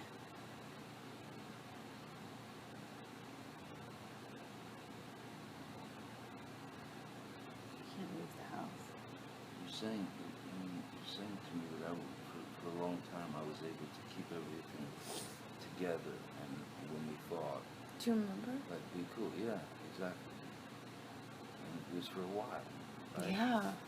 Yeah, it was. So- And we could have arguments. It was like, okay, normal. Now Right. we can't have we can't have an argument. No. Right, but there was one or two in Australia when I was calm-headed and all that shit. That, I mean, what am I reacting to? If I'm trying to keep a cool head, I'm reacting to you fucking jumping. No, before a jump. Just a normal argument. Baby, there's a difference. There is a middle ground. But there Sometimes is, you but just go, that was rude, or you snap, or But you say, baby, You tend don't to snap. jump. You tend to jump. Okay, alright. This is before the jump. This is like a normal, fuck man, that really fucking sucks. Like, I matter too, or whatever it is. And it's not. You think you don't matter? That's not the point. It's an example. Sorry. There are times when you can make, for months now, consistently, you have been, I've told you a million times, I've actually told you probably about 5 times, I can't have a normal complaint. I can't have a normal complaint. I can't have any problems with you. Baby, I feel like I can't tell you anything's wrong. Baby, I feel like I can't be honest with you. Baby, you gotta relax a little. What the fuck? I gotta be able to tell you if something's wrong. How many times have you heard me say that? I have told you this. I've also mentioned how different it was in Australia and begged for whatever that, is it clarity? Is it less Adderall? I don't know. Is it work? Is it, like, something's affecting you, and I am not judging you. I'm not. In fact, you have elucidated my opinion on medication. Do I not give you your meds every day? Do I not remind you to take them? Do I not? I know that you have to take medication. I am very aware of that. And you have actually changed my mind a bit as to how necessary they can be. I used to kind of think that they were not superfluous, but I don't know, just like An escape. yeah, and now I don't think that, and that's because of you. You changed my opinion about that. But I do know you, and you don't know moderation very well. You're allergic to moderation. So I balance you out, I think, a little bit. I try to keep you safe. I try to keep on you a little bit to remind you to take the good ones. Do I not? You do. And do I ever give you a hard time? You just look at, but the meds, no. You spoil me. Look, you do all those wonderful things. You take I'm your not- boots off. I'm not tooting my own horn. I'm still No, on medication. I'm not saying you're tooting your own horn. I'm saying there are a lot of beautiful and wonderful things that you do for me that I've never even dreamt that someone would be so fucking caring as to, hey babe, it's time for your meds, and it's so beautiful that your wife is, doing that. It's beautiful that,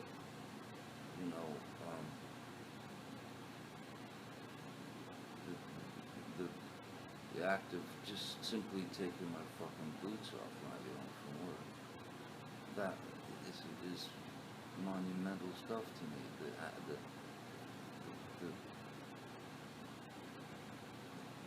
The care throughout the day, here, drink this vitamin water, there are beautiful, beautiful, beautiful things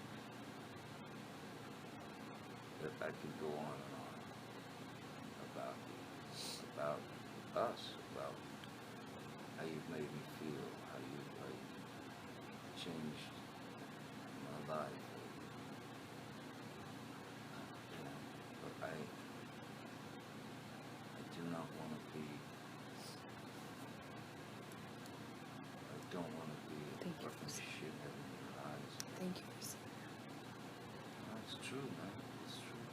There are a lot of things. I There know. are a lot of positives. You don't have to. There are a lot of positives. I'm not just saying it. I'm being honest. I feel the same way. I meant it. What? I meant it. What I said earlier. If you were not my favorite person, it'd be so easy to walk away.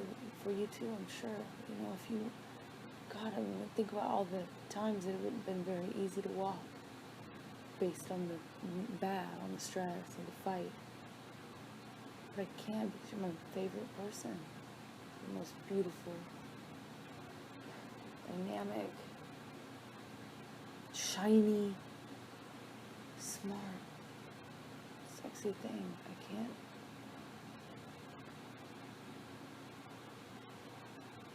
It's something you fight for. But I'm trying. I just want to feel safe again. I want the stability. I mean, we meant marriage for life, right? We meant like better and worse and all that stuff, even though we didn't say those words. Of course, when we did. Better or worse, we didn't say. But, maybe, Whitney said better or worse. she did? Yeah. And then, But it is for better or for worse for me. It is.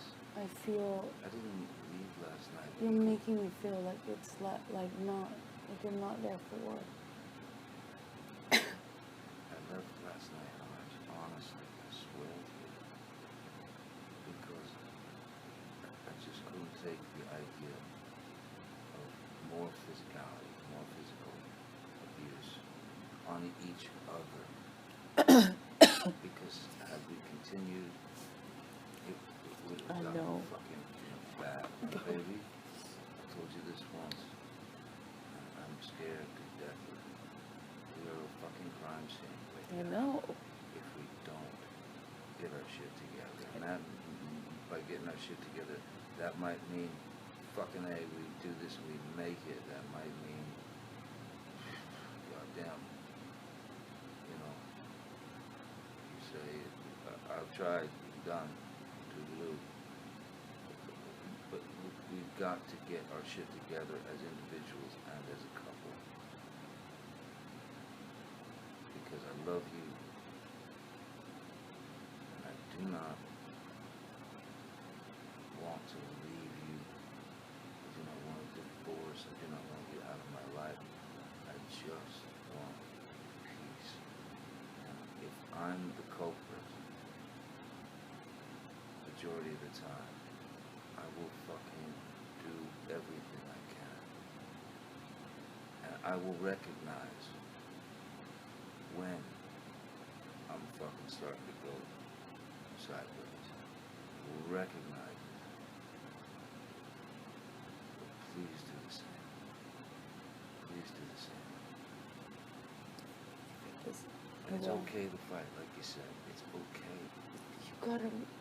How do you remember that? I mean, how do you know that? Because sometimes you're so clear as to what is priority to you and what you care about, and then you seem to forget it when you get mad. I could say the same thing about you. And Sure, Joe. sure. But I'm asking you, like, what do you do to like, how, if it was just up to self-control, don't you think we would have? That's why I think the list is important. Yeah. I want your two lists. I want a list, One- though, of what.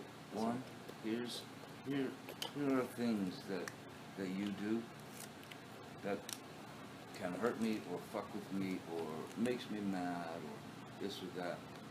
And, you know, and we take it without freaking out. Just take it and own it and study it. Fucking, and if we have a different opinion, let's talk it out a little bit. Let's talk it out a little bit. And I'll make a fucking list, you make a fucking list of all the things that you think you do that you'd like to change. The things that I do that I'd like to change. In fact, that's the first list we should write. Yeah, I was gonna say this. The first list that you mentioned, it just, Someone once said to me, as soon as you start listing what you don't like about the other, you know the relationship's over. Well, they kind of said it as aside. They were like, well, you know, that's how you know that when a couple starts doing that. That's how Write you me know a it's over. letter, put it in an envelope every morning if you want, or on a little notebook. What? Simple. What you do wrong? It's No, terrible. no. Please don't. Please love me today. Please don't hurt me today. Please don't get crazy today. But then what happens if one of us gets hurt or mad? Because that's life. It will come up.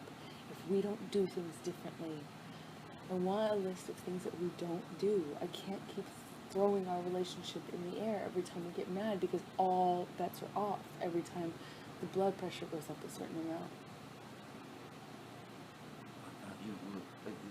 These don't have to be followed through with. These are just things that I suggest because you fuck some cock says it. Well, as soon as you make a list, it's like, fuck that. I don't know. It just made sense, but I'll do it. I don't It just, look. It doesn't just have seems to be terrible. gross. It just you know, you've just. I mean, I don't need a list. You just went through the majority. You know, and I went through a lot of mine. But and you don't have to make the other fuck list. I'll make the other list.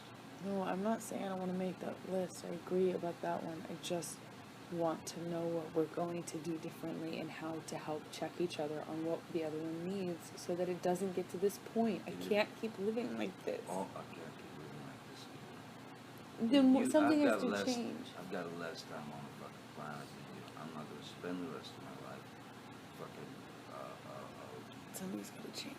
fighting and being a drag to someone that I fucking adore. I'm not going to live my life like that man, the rest of my fucking days. But you know, fuck what I got. No, it's not, you know, fucking month, fucking 2 weeks, goddamn 30 years. Fucking no, but life is short, precious. I don't want to fuck up yours. You know, I don't want you to fuck up mine. I'd like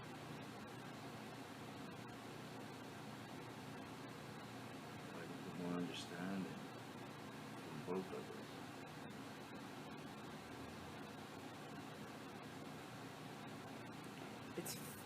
That sounds very good, and I agree.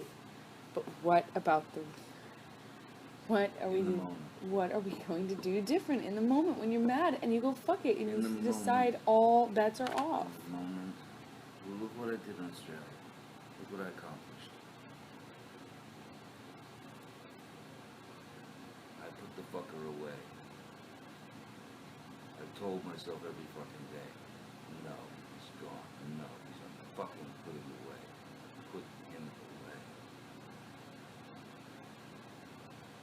And by a list of the things that I feel that fuck you over or make you feel shitty or anything like that, I fucking, when we're in the moment, I remember it. I remember what I put on my list. I remember it, and I try to bring it down notches, many notches. I'll try, if we're heightened, to say, please, I don't want you to feel this. I don't want to feel this. I need to know what we need to do different. I need to It's know. got to be done with your mind and your heart. What do we do different if I have a problem? You Tell need me. to tell me how to tell you different if I'm hurting you. You need to let me be able to be mad. Sometimes you're going to make me mad. I'm a human. I cannot live where it's like, Well, then it's the same thing goes for me then. You're going to have to allow me to get mad. yes, exactly. If Okay, I do but something get that mad makes you and then you mad, start fucking yelling. I don't have to start yelling. I think I start yelling once it gets fucking heightened.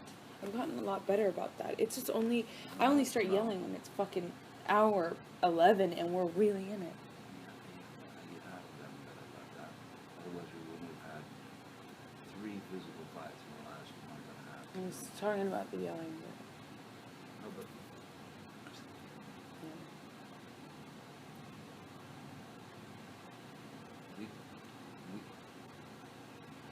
you witnessed it. You're the one that brought it up. Australia was fucking great. We just argued. Let's go back there. Let's go back there in our fucking heads and on our hearts. Let's go back there. And know on your Is list. the monster gone? Did you put him away?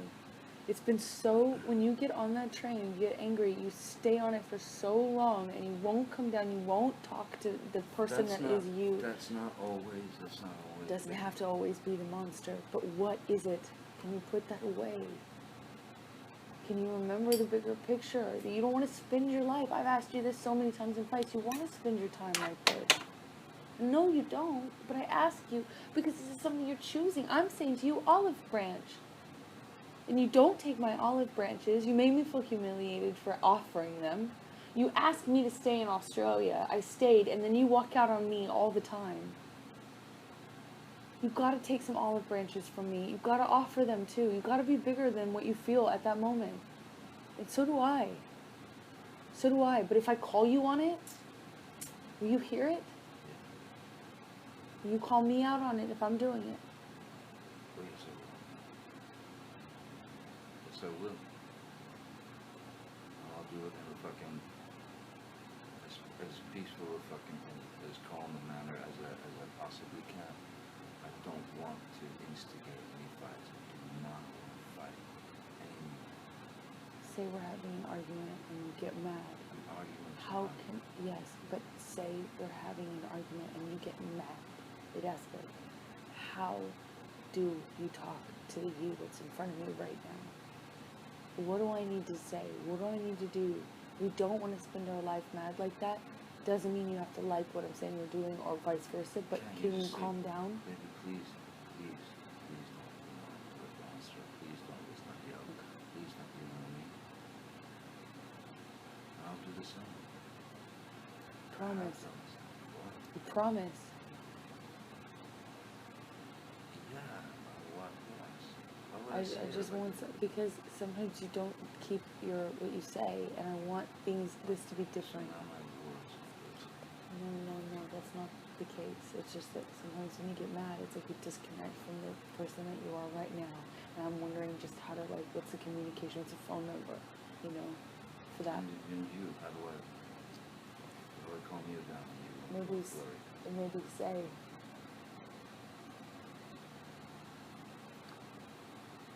remind me, remember what we talked about. Calm down, baby, please calm down. Or the bigger picture. something I will remind me of this conversation, when I'm upset and I'm feeling like it's pointless, Never lie. I don't ever lie. I know you and I see things differently sometimes, but I'm not lying.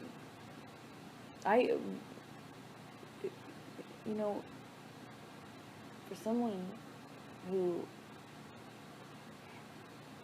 I know that's your deepest fear and that's why it comes up in fights and stuff, but you got a trust issue in general in life. I never fucked you over, and I'm not going to. And anybody who knows me, if they had to list 2 or 3 things about me, adjectives about me, one of those 3 would be super honest, straightforward, honest. Everyone else in my life, I know you have trust issues, but you can't let it cloud you knowing me. Please. It comes up a lot. I know you have an issue with it. It's not me. You can trust me. If anything... Say that to me. What? Say what? What you just said.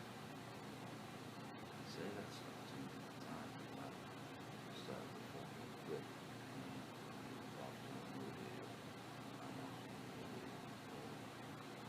I feel like I do, but I guess I should say it differently. I'll find another way.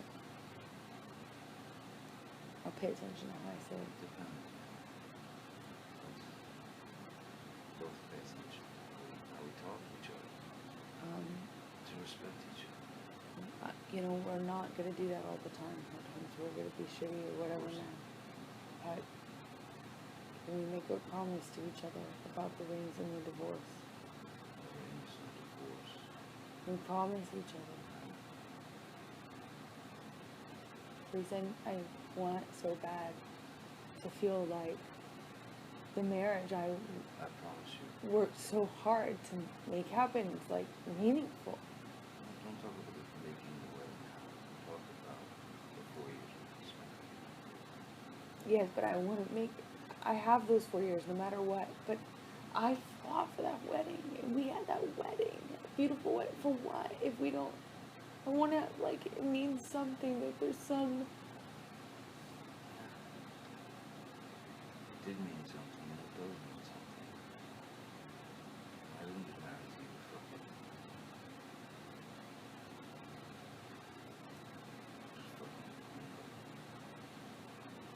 17 more fights and it's fucking over with. We got married, I knew the fucking fights were gonna stop, but I thought maybe it would recur. I want the security back. I freak out. I freak out and cannot make normal decisions, calm decisions, or ones from the heart where I'm thinking of you more than me when I feel like you're splitting on me all the time, when the marriage is on the rock. I make the same mistake about throwing our marriage around. I won't do it again. I'm not going to do it again. Okay? I'm not. I promise. But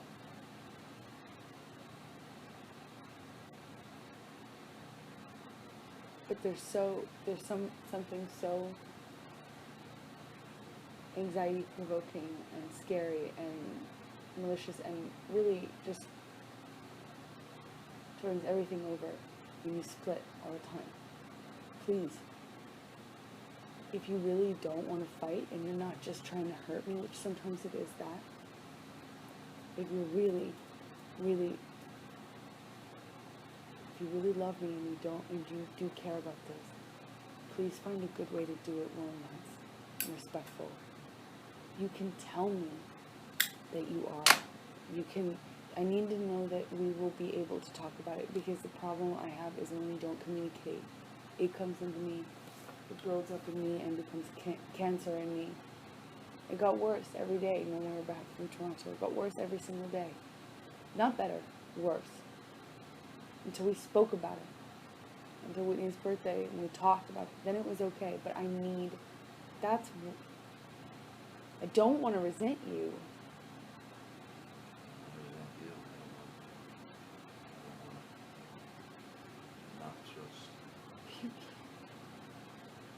You know how many times I've chased you out of the elevator in the hall?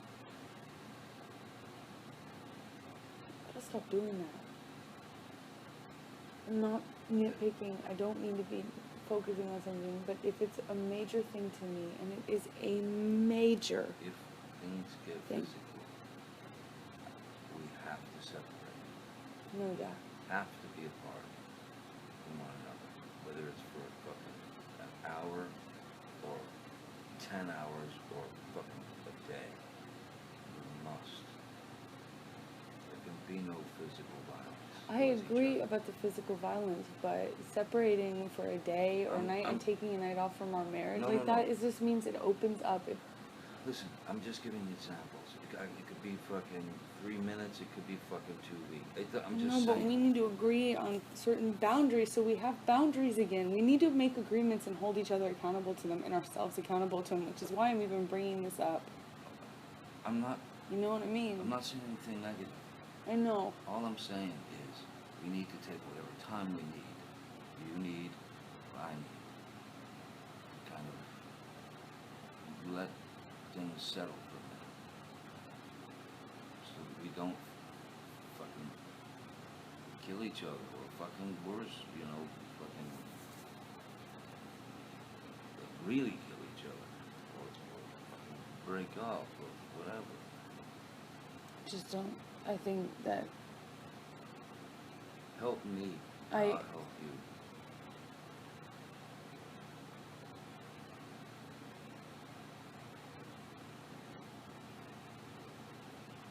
This is the thing that makes me feel unsafe and unstable. To be honest, this is what makes me not trust. What's It's that? that there's like, Walking away, going to a corner. no loophole. It's like, oh, go and take the time you need, take the time I need. Okay, fine. Every time I get mad at you, I can go split. Except for, oh wait, I don't have my own place to go split to. No, Amber, stop. You know, it makes me think I should. It makes me, yeah, you know, I don't have a place I can go. I don't have it. I'd have to go to a hotel, you know, and I don't have the funds to do that. I mean, it's, That's not what I'm talking about. look, I think we should control ourselves and not get physical. And if it gets physical, and we've dropped that wall, then we're gonna drop the other ones. And it's gonna be like, you're to fucking split, or I'm gonna fucking split, and one of us isn't gonna come back. You may be right, but you can't predict the future once again. Here's what I'm saying. If the fight escalates to the point of where it's just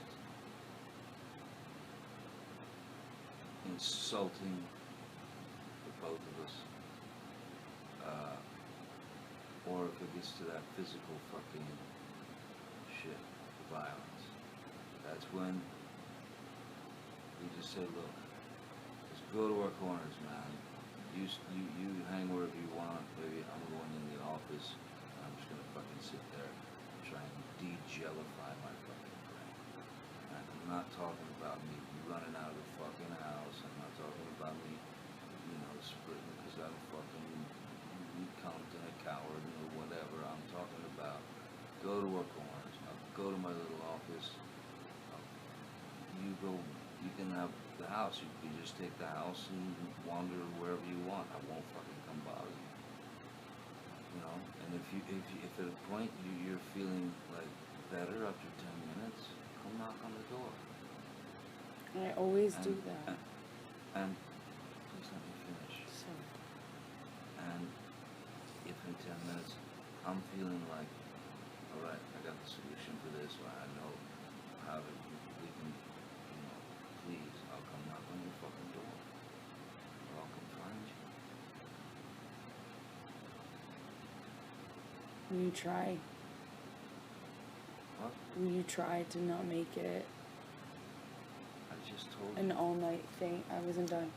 Will you try and not make it a lifestyle? I mean, will you try and remind yourself that they can just be fights? Will you try and Absolutely. respect that it doesn't have to be an all-night thing? Absolutely. I mean, I don't want to go to bed mad. And we were I doing don't- really good with each other. We I didn't don't- for a long time. I don't want it, I know. But we weren't insulting one another to the point of like, wow,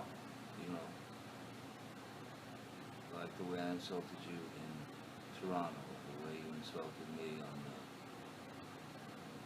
on the plane, or whatever. Let's not get to that point. That's nothing. That's bullshit. That's kindergarten shit. We don't fucking need to do that. What we could do is just try to be fucking calm and say, look, this is getting somewhere I don't like. Please, let's take an hour max. I'll go in and fucking write and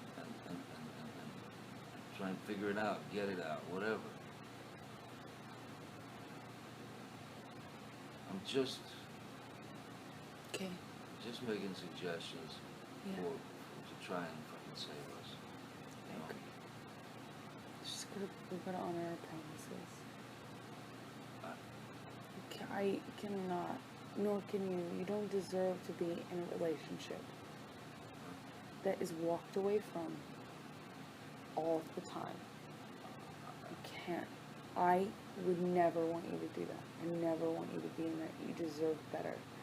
So do I. You cannot be constantly constantly. Anytime I'm upset or mad or hurt, anything I fuck up, God, if I yell, if I fuck up ever, ditched. It's not marriage. You know, most people don't have 2, 3 houses they can go to. It's always, I'm in your house, and you always split. Listen, you can't be saying that if that's what you feel that from you, because you didn't get that from me. You never fucking said, this is my house and my house only. Kind of, but I know yesterday No, that's our fucking house. I know you always remind me that I got Rocky and Josh living there. I got Whitney living there. Don't. But you say it in fights. You use it in fights, and I'm sorry, but I feel like, look, forget it. I just want. Don't think that you. I just want the security and the commitment from you that we have destroyed both of us. And I don't know if that matters to you, but personally, like if you need that, that's what I mean. But I do, and I can't promise you that I'll be perfect. I can't promise you I won't get physical again. God, I fucking sometimes get so mad I lose it. I can fucking promise you I'm gonna do everything to change. Promise you. I'm not gonna throw around divorce. I will not say divorce unless I really mean it. Unless it's it. And then I hope you leave me. I'm not going to, and me too. I will leave you. It's fair. I can't do it, you know? And I think, honestly, if we hold each other accountable to that, it's fair. That's what I said earlier. Look, if we get to that point where it's like, this is... It's a line we don't cross. Fucking much. Let's, we fucking, man, shake hands and walk away. Yes, but you don't do it until you mean it. That's my point. Trust me. I'm not going to do it unless I mean it. Promise. If I say it, I will be leaving. If you say it, fuck out or whatever. Promise. Yeah. That ring does not come off. Unless I say the word or unless you say the word. Well, or you just take the ring off. That's the same thing. That'll be the same. That's what I'm saying. Is, I don't think our marriage should be something used at all. In fact, if you want a fucking divorce, you're gonna tell me, not in a fight. Let's be honest. That's a decision, a lifelong decision that even you and me as hotheads know. You can't make forever decisions when you're mad like that. It certainly feels like you can, but you and I both, even though we're hotheads, and we do know the difference. However, I don't think it's something we should ever say to each other in a fight, ever. And if you promise me, and I promise you, we need that. We need to hold each other accountable again. I want to feel safe. I have nothing to cling on to. You didn't come home last night. I feel like I have nothing to cling on to. A semblance of marriage or commitment or stability. I mean, if I can just get up and walk away and spend the night somewhere else.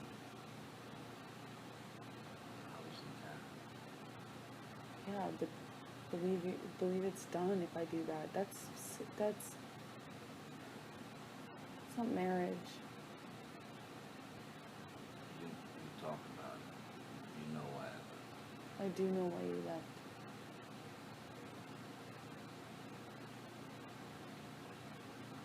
If you... I'm saying now that I won't do the same thing. That I will not do that. I will not fucking leave until some rational decision is made. If it's the end, it's the end. If it's let the thing keep going, it'll keep going. But promise.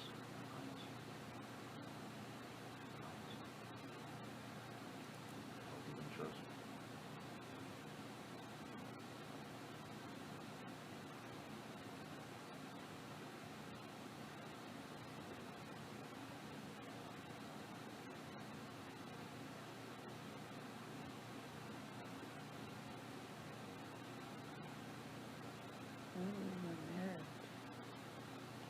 You know, I want to be in my marriage, you know.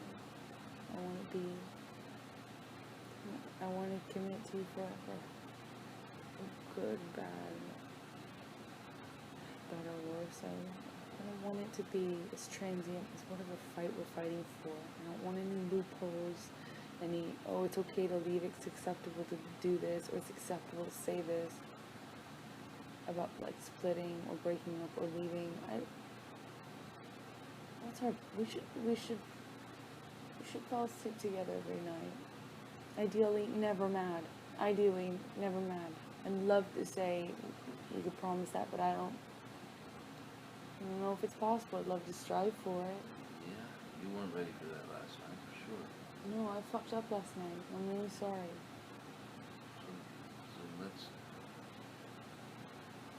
understand that we're both guilty of the same shit at times. And no one's saying it more than me, though. I am saying that. So let's It's just chronically overweighed with, and I need that to be something you realize and that you know. And it's affecting not just me, it's affecting our marriage.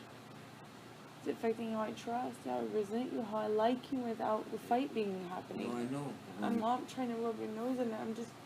I feel sometimes like you omit something, you acknowledge it'll be beautiful, and then you go back on it kind of in the vocabulary after, and then I feel like, wait a second, is he taking it back? You know what I mean? I do know what you mean, but like I said before, there's not. I haven't cornered the market on that. You know, when you start the fucking yelling, there's, you know, it fucking gets crazy. You know, it gets fucking crazy. You know, and that makes me not feel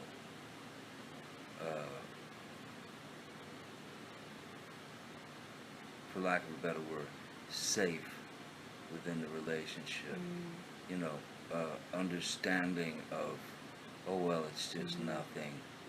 Because if it keeps going, if it's always sort of there, then you know, I worry. Yeah, I fucking worry about the marriage. I worry, how much longer can I deal with this? How much longer can she deal with this? Fuck, man. So I've had the same trust issues. I've had the same disappointments. I've had the same, you know, maybe not to the degree you have. I'm assuming so. But yeah, man, when you start fucking honking, you know what I mean? It's Help me, call it out, call me out on it, and help me. I will Help try. me, because I might not even realize I'm doing it, but you've got to help me. But it can't be an excuse to leave. I will try to help you. If I try to help you and I can help you, fuck would I leave? If I try to help you and I can't help you, say, baby, I'm taking an hour, I'm in my fucking office. Yes. If you want to talk, you want to come get me, otherwise I'll come check on you in an hour. That would be really helpful. Alright? And I promise you I'll leave you alone for that hour. I promise you I'm not going to freak out. I just want you to have your time to be able to calm down, or my time to be able to calm down. But it really helps if you give it time. If it's not just, Even if you just say it will, you know, like I promise we'll resume this. I just need to know that we will talk about it. Otherwise, I'm dealing with cancer. I'm dealing with something that just festers and gets worse and worse. So you have to realize that, you know, in that kind of situation, a few minutes is fine, but then after a certain point, it becomes way worse, and I become way harder to reason, to rationalize with. I become, it's that Kipper can tell you, he says he's the same way. That's how I work. And you work a very different way when you meet in the middle, you know?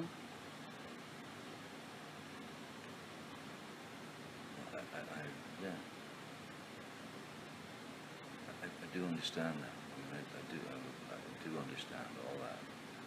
But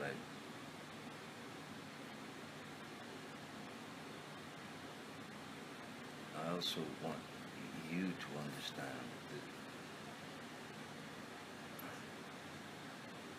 you know, there were great moments of high hopes that it was just all cool. And then, you know, whatever happens, this happens, that happens, fucking, we have a spat or a fight or a fucking blowout. I just want you to know that the way you're feeling about being unsure of us, of the marriage, of this, of whether you can trust me to be this, or whether you can, you know, or whether I can do the same. I feel very much the same. At least you have the added luxury that you take for granted. No offense, you do. That you have the added luxury of knowing that I'm there and that I mean it forever, and that because I show up. I come, I'm knocking. I'm the one who asks to calm down. I'm the one that comes to get you on the plane. I'm the one that comes and knocks at the bathroom door. I'm the one that comes into the house that you've run away to. I'm the one that comes to you and says, oh, this isn't worth it. Let's fight for this marriage, or whatever. You have an added luxury that you just are taking for granted in such a big way that you don't know how much that means. If I ran from you the way I used to before the marriage, we would not be together. When I used to run away, when you would, whatever, when I felt like it was justified, how many times we almost break up? How terrible was that? How terrible was it for you? We would not be together if I did that. And you take for granted that I show up and that I fight for us and that I am the one to come over. I'm the one that comes out into the hall. I am the one. I have a hothead just like you, but what a luxury you have. If you take that for granted, what a luxury. I'd do anything to have that feeling.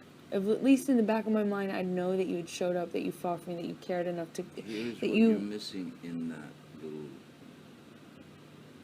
you know, paragraph.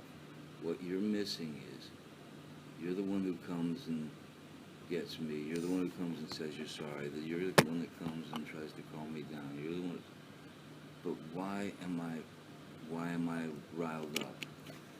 We're both riled up. No. It's not like every time I've done something to you in a vacuum, baby. That's what you don't get. I don't doubt you're riled up.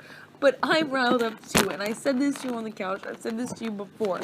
We both have, it's subjective. You have your reasons. I have my reasons. For every action, there is something that caused it. And I have the same thing. I'm mad in the same way. What caused it could be so irrational and so far-fetched and so minute. That's what I say to you every time that you want to have a big fight. Every time I go, this could be something small. Why wasn't this just an argument? Baby, why wasn't this just an argument? Yes, so you're right. Sometimes it could be very small. Sometimes it's not. Either way, it doesn't negate what I'm saying to you. What a gift. Like, I would do anything to trade places with you. You talk about insecurity in the relationship and trust. But you talk about trust. But you talk about trust and, like, you feel the same way. You don't feel this. You couldn't. Because the difference is, you at least have the knowledge in the back of your head that you can fall back on, that I showed up, that I fought for you, that I checked on you, that I came to get you, that I said I love you, that I saved the marriage. If it were up to you and I treated you the way you treated me, we would not be together. Let's face it. It's because I fucking fight for this. It's because I come over. And last time I didn't, which is what I should always do. And I am learning my fucking lesson. It's just, when you walk, fucking let you walk. And that time, I can't tell you how done I was. It was like this time in Toronto. I was looking for apartments. I was preparing to tell my parents. I was done. And you called me and you were like, well, I'm about to go out of town or whatever, and it ended up like that, whatever. I told you I wasn't ready to see you because it had gotten so much worse that I was basically calling. I was like, I just need to change my life, and my life is different. I am no longer with this person, and I'm now single. I need to, get my shit together, find an apartment, do all this stuff. It got so much worse. And honestly, if that happens one more time, we will break up. I know it. I know we won't survive it. That was so severe. The damage was so severe. When you spent a week here, you said, I'm going to go away for a day. You wrote me a note. I left it on the kitchen counter. And he said, I just need to clear my head for a night. Maybe 2. I didn't hear from you for 6. No. This is here. You came here. I stayed downtown. You were gone for 6, 7 days. And then I didn't even let you spend the night in the house. Remember, you came over, we talked. I wasn't even ready. No one, you know how long it took me to take down those walls that I built up? It took forever to build those. It took me so long to trust you, even a little bit again. I resented you so much. The damage was very deep. And I know that if I let that happen again, in my heart, I know we wouldn't survive it. So, you walk out, and I have one option. That's why I come to you. If I let it go, like I did last time, which is what I should do, because if you're willing to walk out, you should be walking out. But I let it go, and it was a fucking week. And it took... and I'll never get some of that back. I'll never have that trust quite the same way. You left me a note saying I'm going to be gone for a night. We didn't speak for a week. I didn't even hear from you. You didn't check on me, nothing. So you thought we would break up? Oh, yeah. I was preparing to have that conversation with you and be done. Oh, so you just said you were single. No, I said I was preparing myself to think that way. You know, take care of my own life. Get my own, apartment. That's not sort of thing. I hope it doesn't get to that. No, of course, but I'm just saying, when I didn't fight for it, when I let it go, it's devastating. Devastating on my heart, on my soul, on the trust. I can't do it again. You probably wouldn't want me to do it again.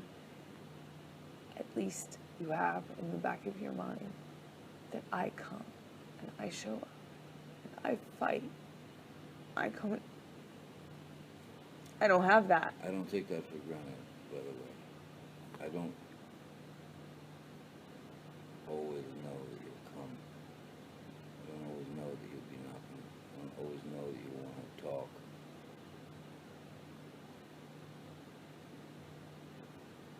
I go, because I think, but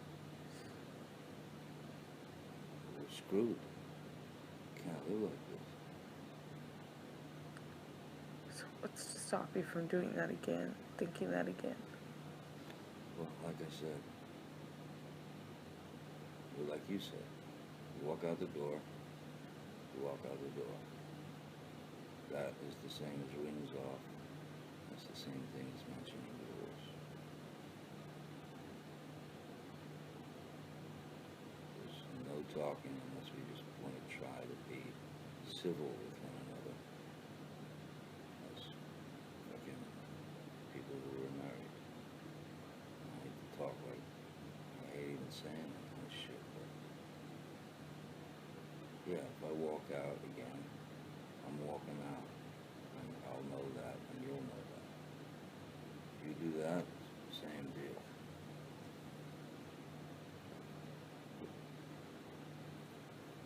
Okay.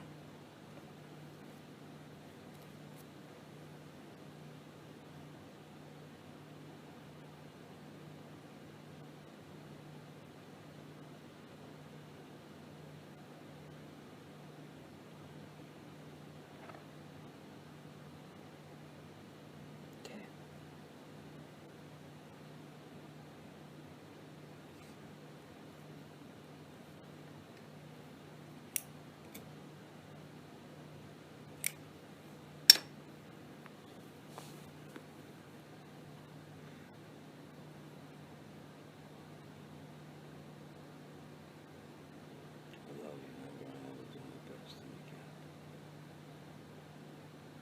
For you to gain trust, respect, whatever you feel you've lost from me.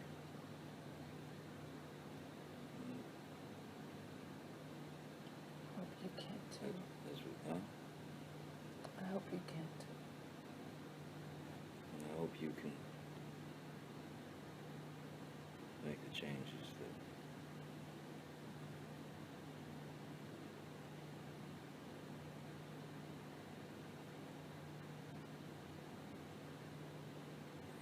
fuck with me.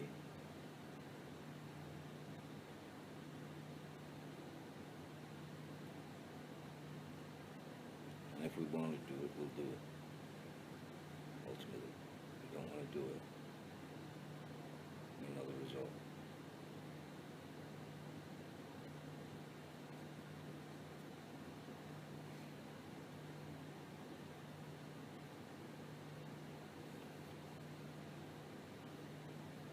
Because you'll definitely, at the end of any of that shit, all the anger at each other, we're definitely at the end of that kind of shit. Can you let it go? Can you let go of some of these fights? Yeah, I know the fight's cool. I just feel like we hold on to everything and we just fight about the same, you know? Like my mom said, I don't think either of us are forgiving each other. Well, I don't think it's gonna. I don't think we can forgive each other this quickly. I think I'm not saying that. with time, it'll lessen. But everything that I said, you know, is not. You're not gonna be able to unhear it. And the same with me. You won't be able to unhear it. And they are horribly thought-provoking. But just gotta write it off, you know, and get past it. If I didn't want to be with you, I wouldn't be with you. If you didn't want to be with me, you wouldn't be with me. And that's really what it boils down to. So if we want to be together, let's do our best to fix what's broken within the machine, within our the machine that is us.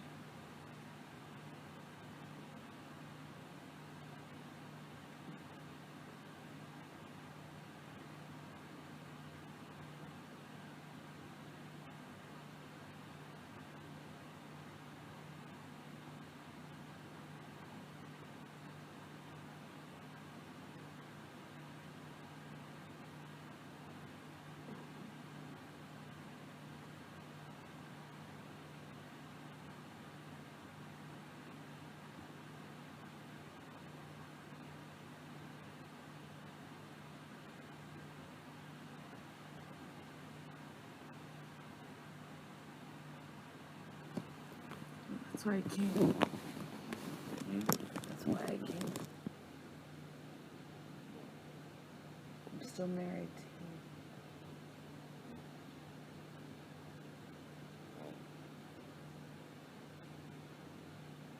I hated it. I hated having to leave.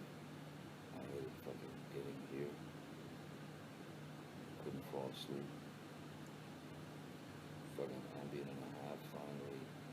And, you know, woke up like 3 hours fucking later. Feeling like, oh god, why? Fucking why?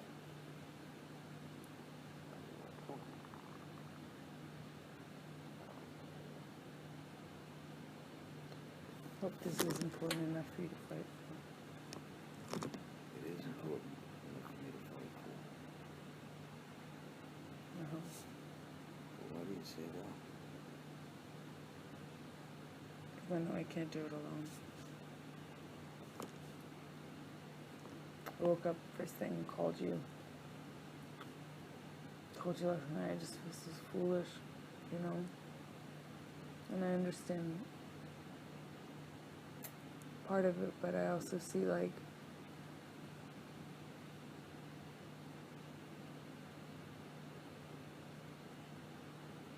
you know I love you.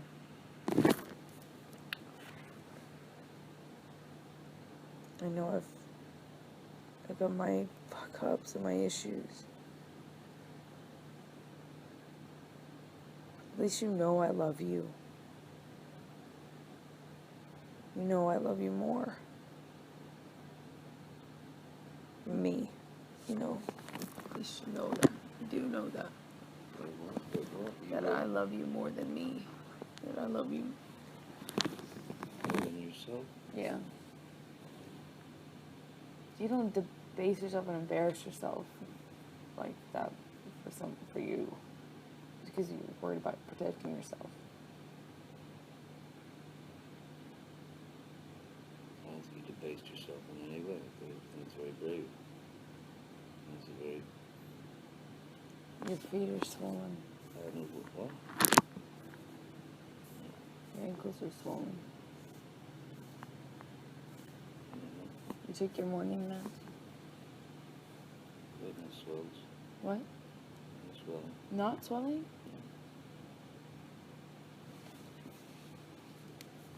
No, it's fucking... Oh, and this would just be the way the sock It's like a muscle or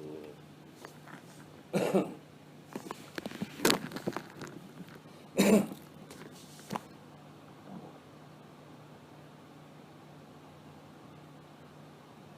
love you, I don't...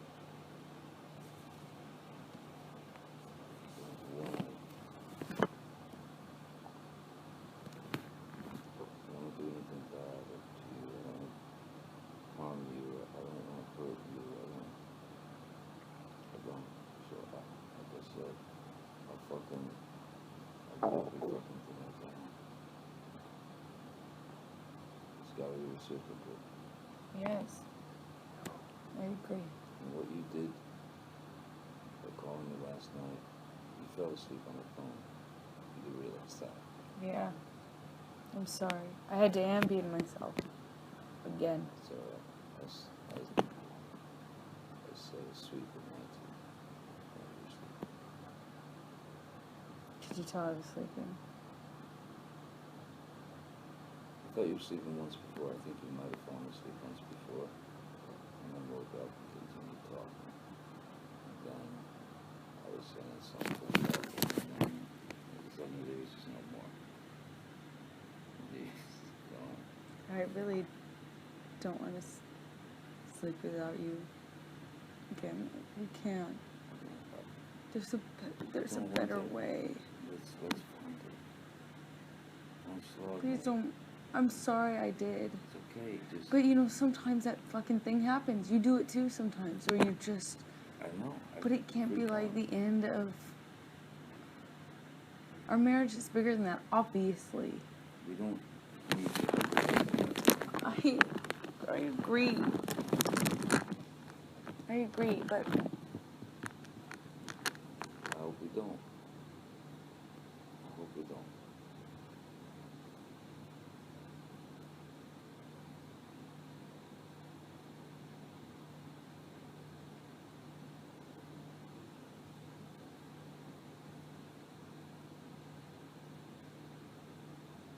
I love you. I want you to be my wife. And I want to be your husband. And I want to be a good husband. And if I haven't been,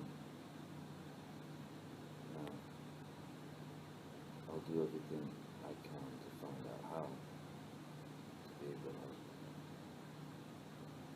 You're a great husband. You really are. It's just hard if anything comes up, if someone bumps your shoulder on a crowded sidewalk. You know, we're wearing white again, not black, so it makes a difference. It's a big deal if there's a bump. And it's hard. I love you, and I know we can be so good. Amazing. That I'm here. I'm trying to move forward, forgive each other. Listen, We have to I know forgive we each had our other. fights today to try to settle whatever the fuck, all this scrambled, crazy shit that one thing reminds you of another, and you find yourself going back into some other fight. And it's all scrambled, it's all fucking jumbled, it's like white noise, all moving around, a little thing. I'm glad that we got to a point where we were shitty with each other. I'm glad we got to a point where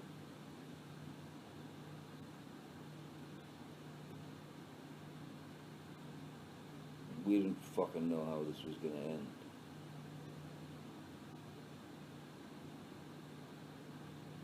But I'm telling you, by coming here today,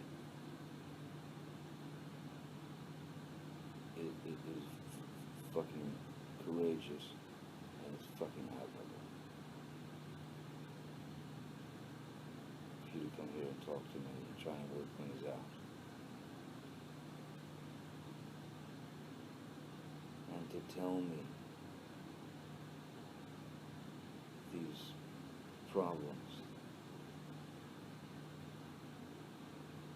things that I do that fuck with you, I want to change it.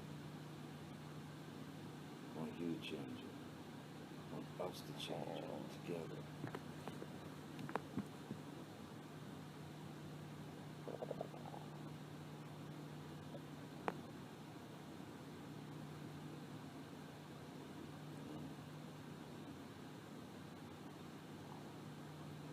Thank you for sitting through and actually having a conversation with me.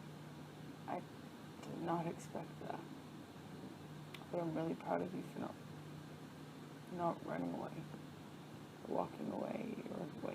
I'm proud of you for that. It means that we can actually hash out these things. Some things have to be said, and maybe left.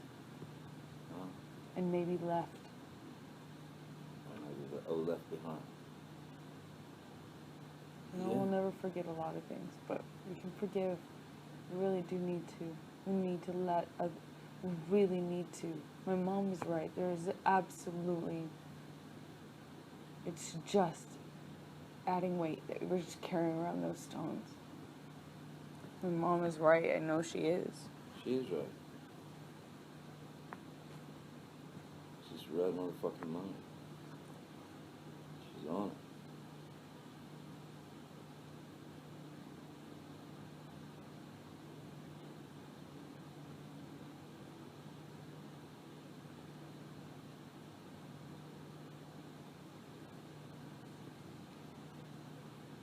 We can make it if we want to.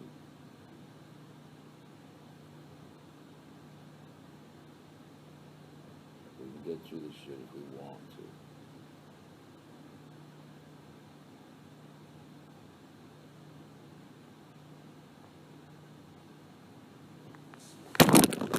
Sure. Right now. You know I'm not. I love you. I love you, and I just needed I needed the security again. I needed to have something to hold on to, or else why? Tell me shit. Just tell me. Before it becomes something you've held inside for so long that it has to just explode.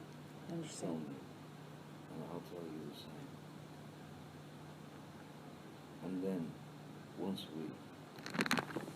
we can fucking get the shit out without it being some used drama, or even if it is a used drama, once we can get the shit out,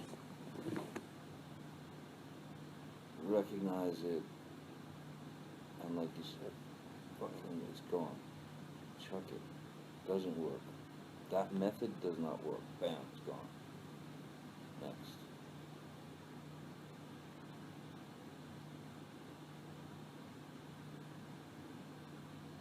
Fuck, I'd fucking die if I start. And it kills me that possibility that you would think that I take so much for granted, or that I'm untrustworthy, or bad husband No, or... I didn't say you were untrustworthy. No, I'm just saying it's And I the- said what I needed to say. I'm not gonna. You know, I won't. I'm not asking you to elaborate on anything I'm saying. Okay. All I'm saying is I would fucking die if I knew that was how you thought of me.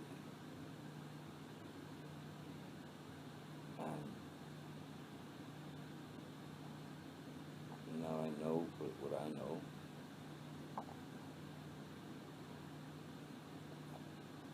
And I'll fucking do my best to get it together so that I don't fuck with you and you don't fuck with me. And we're a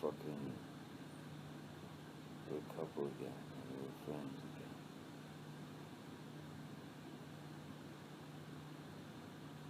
So I don't fight with you. Love you. I promise it won't explode if we just do the things a little different in the fight. You know, like, don't walk away from me. Do it in a different way. And I promise I won't resort to the same shit. I promise. Okay? Maybe when that fucking hocus pocus happens and we get all fucking edgy with each other, instead of standing squaring off like a couple of fighters, Mm-hmm. maybe let's try to sit down. Seriously, like, sit down.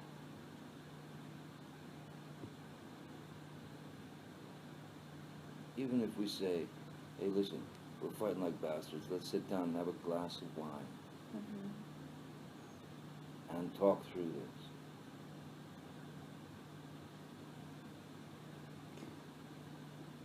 I know you got it in you. I know you got it in you. And I know that I have it in me.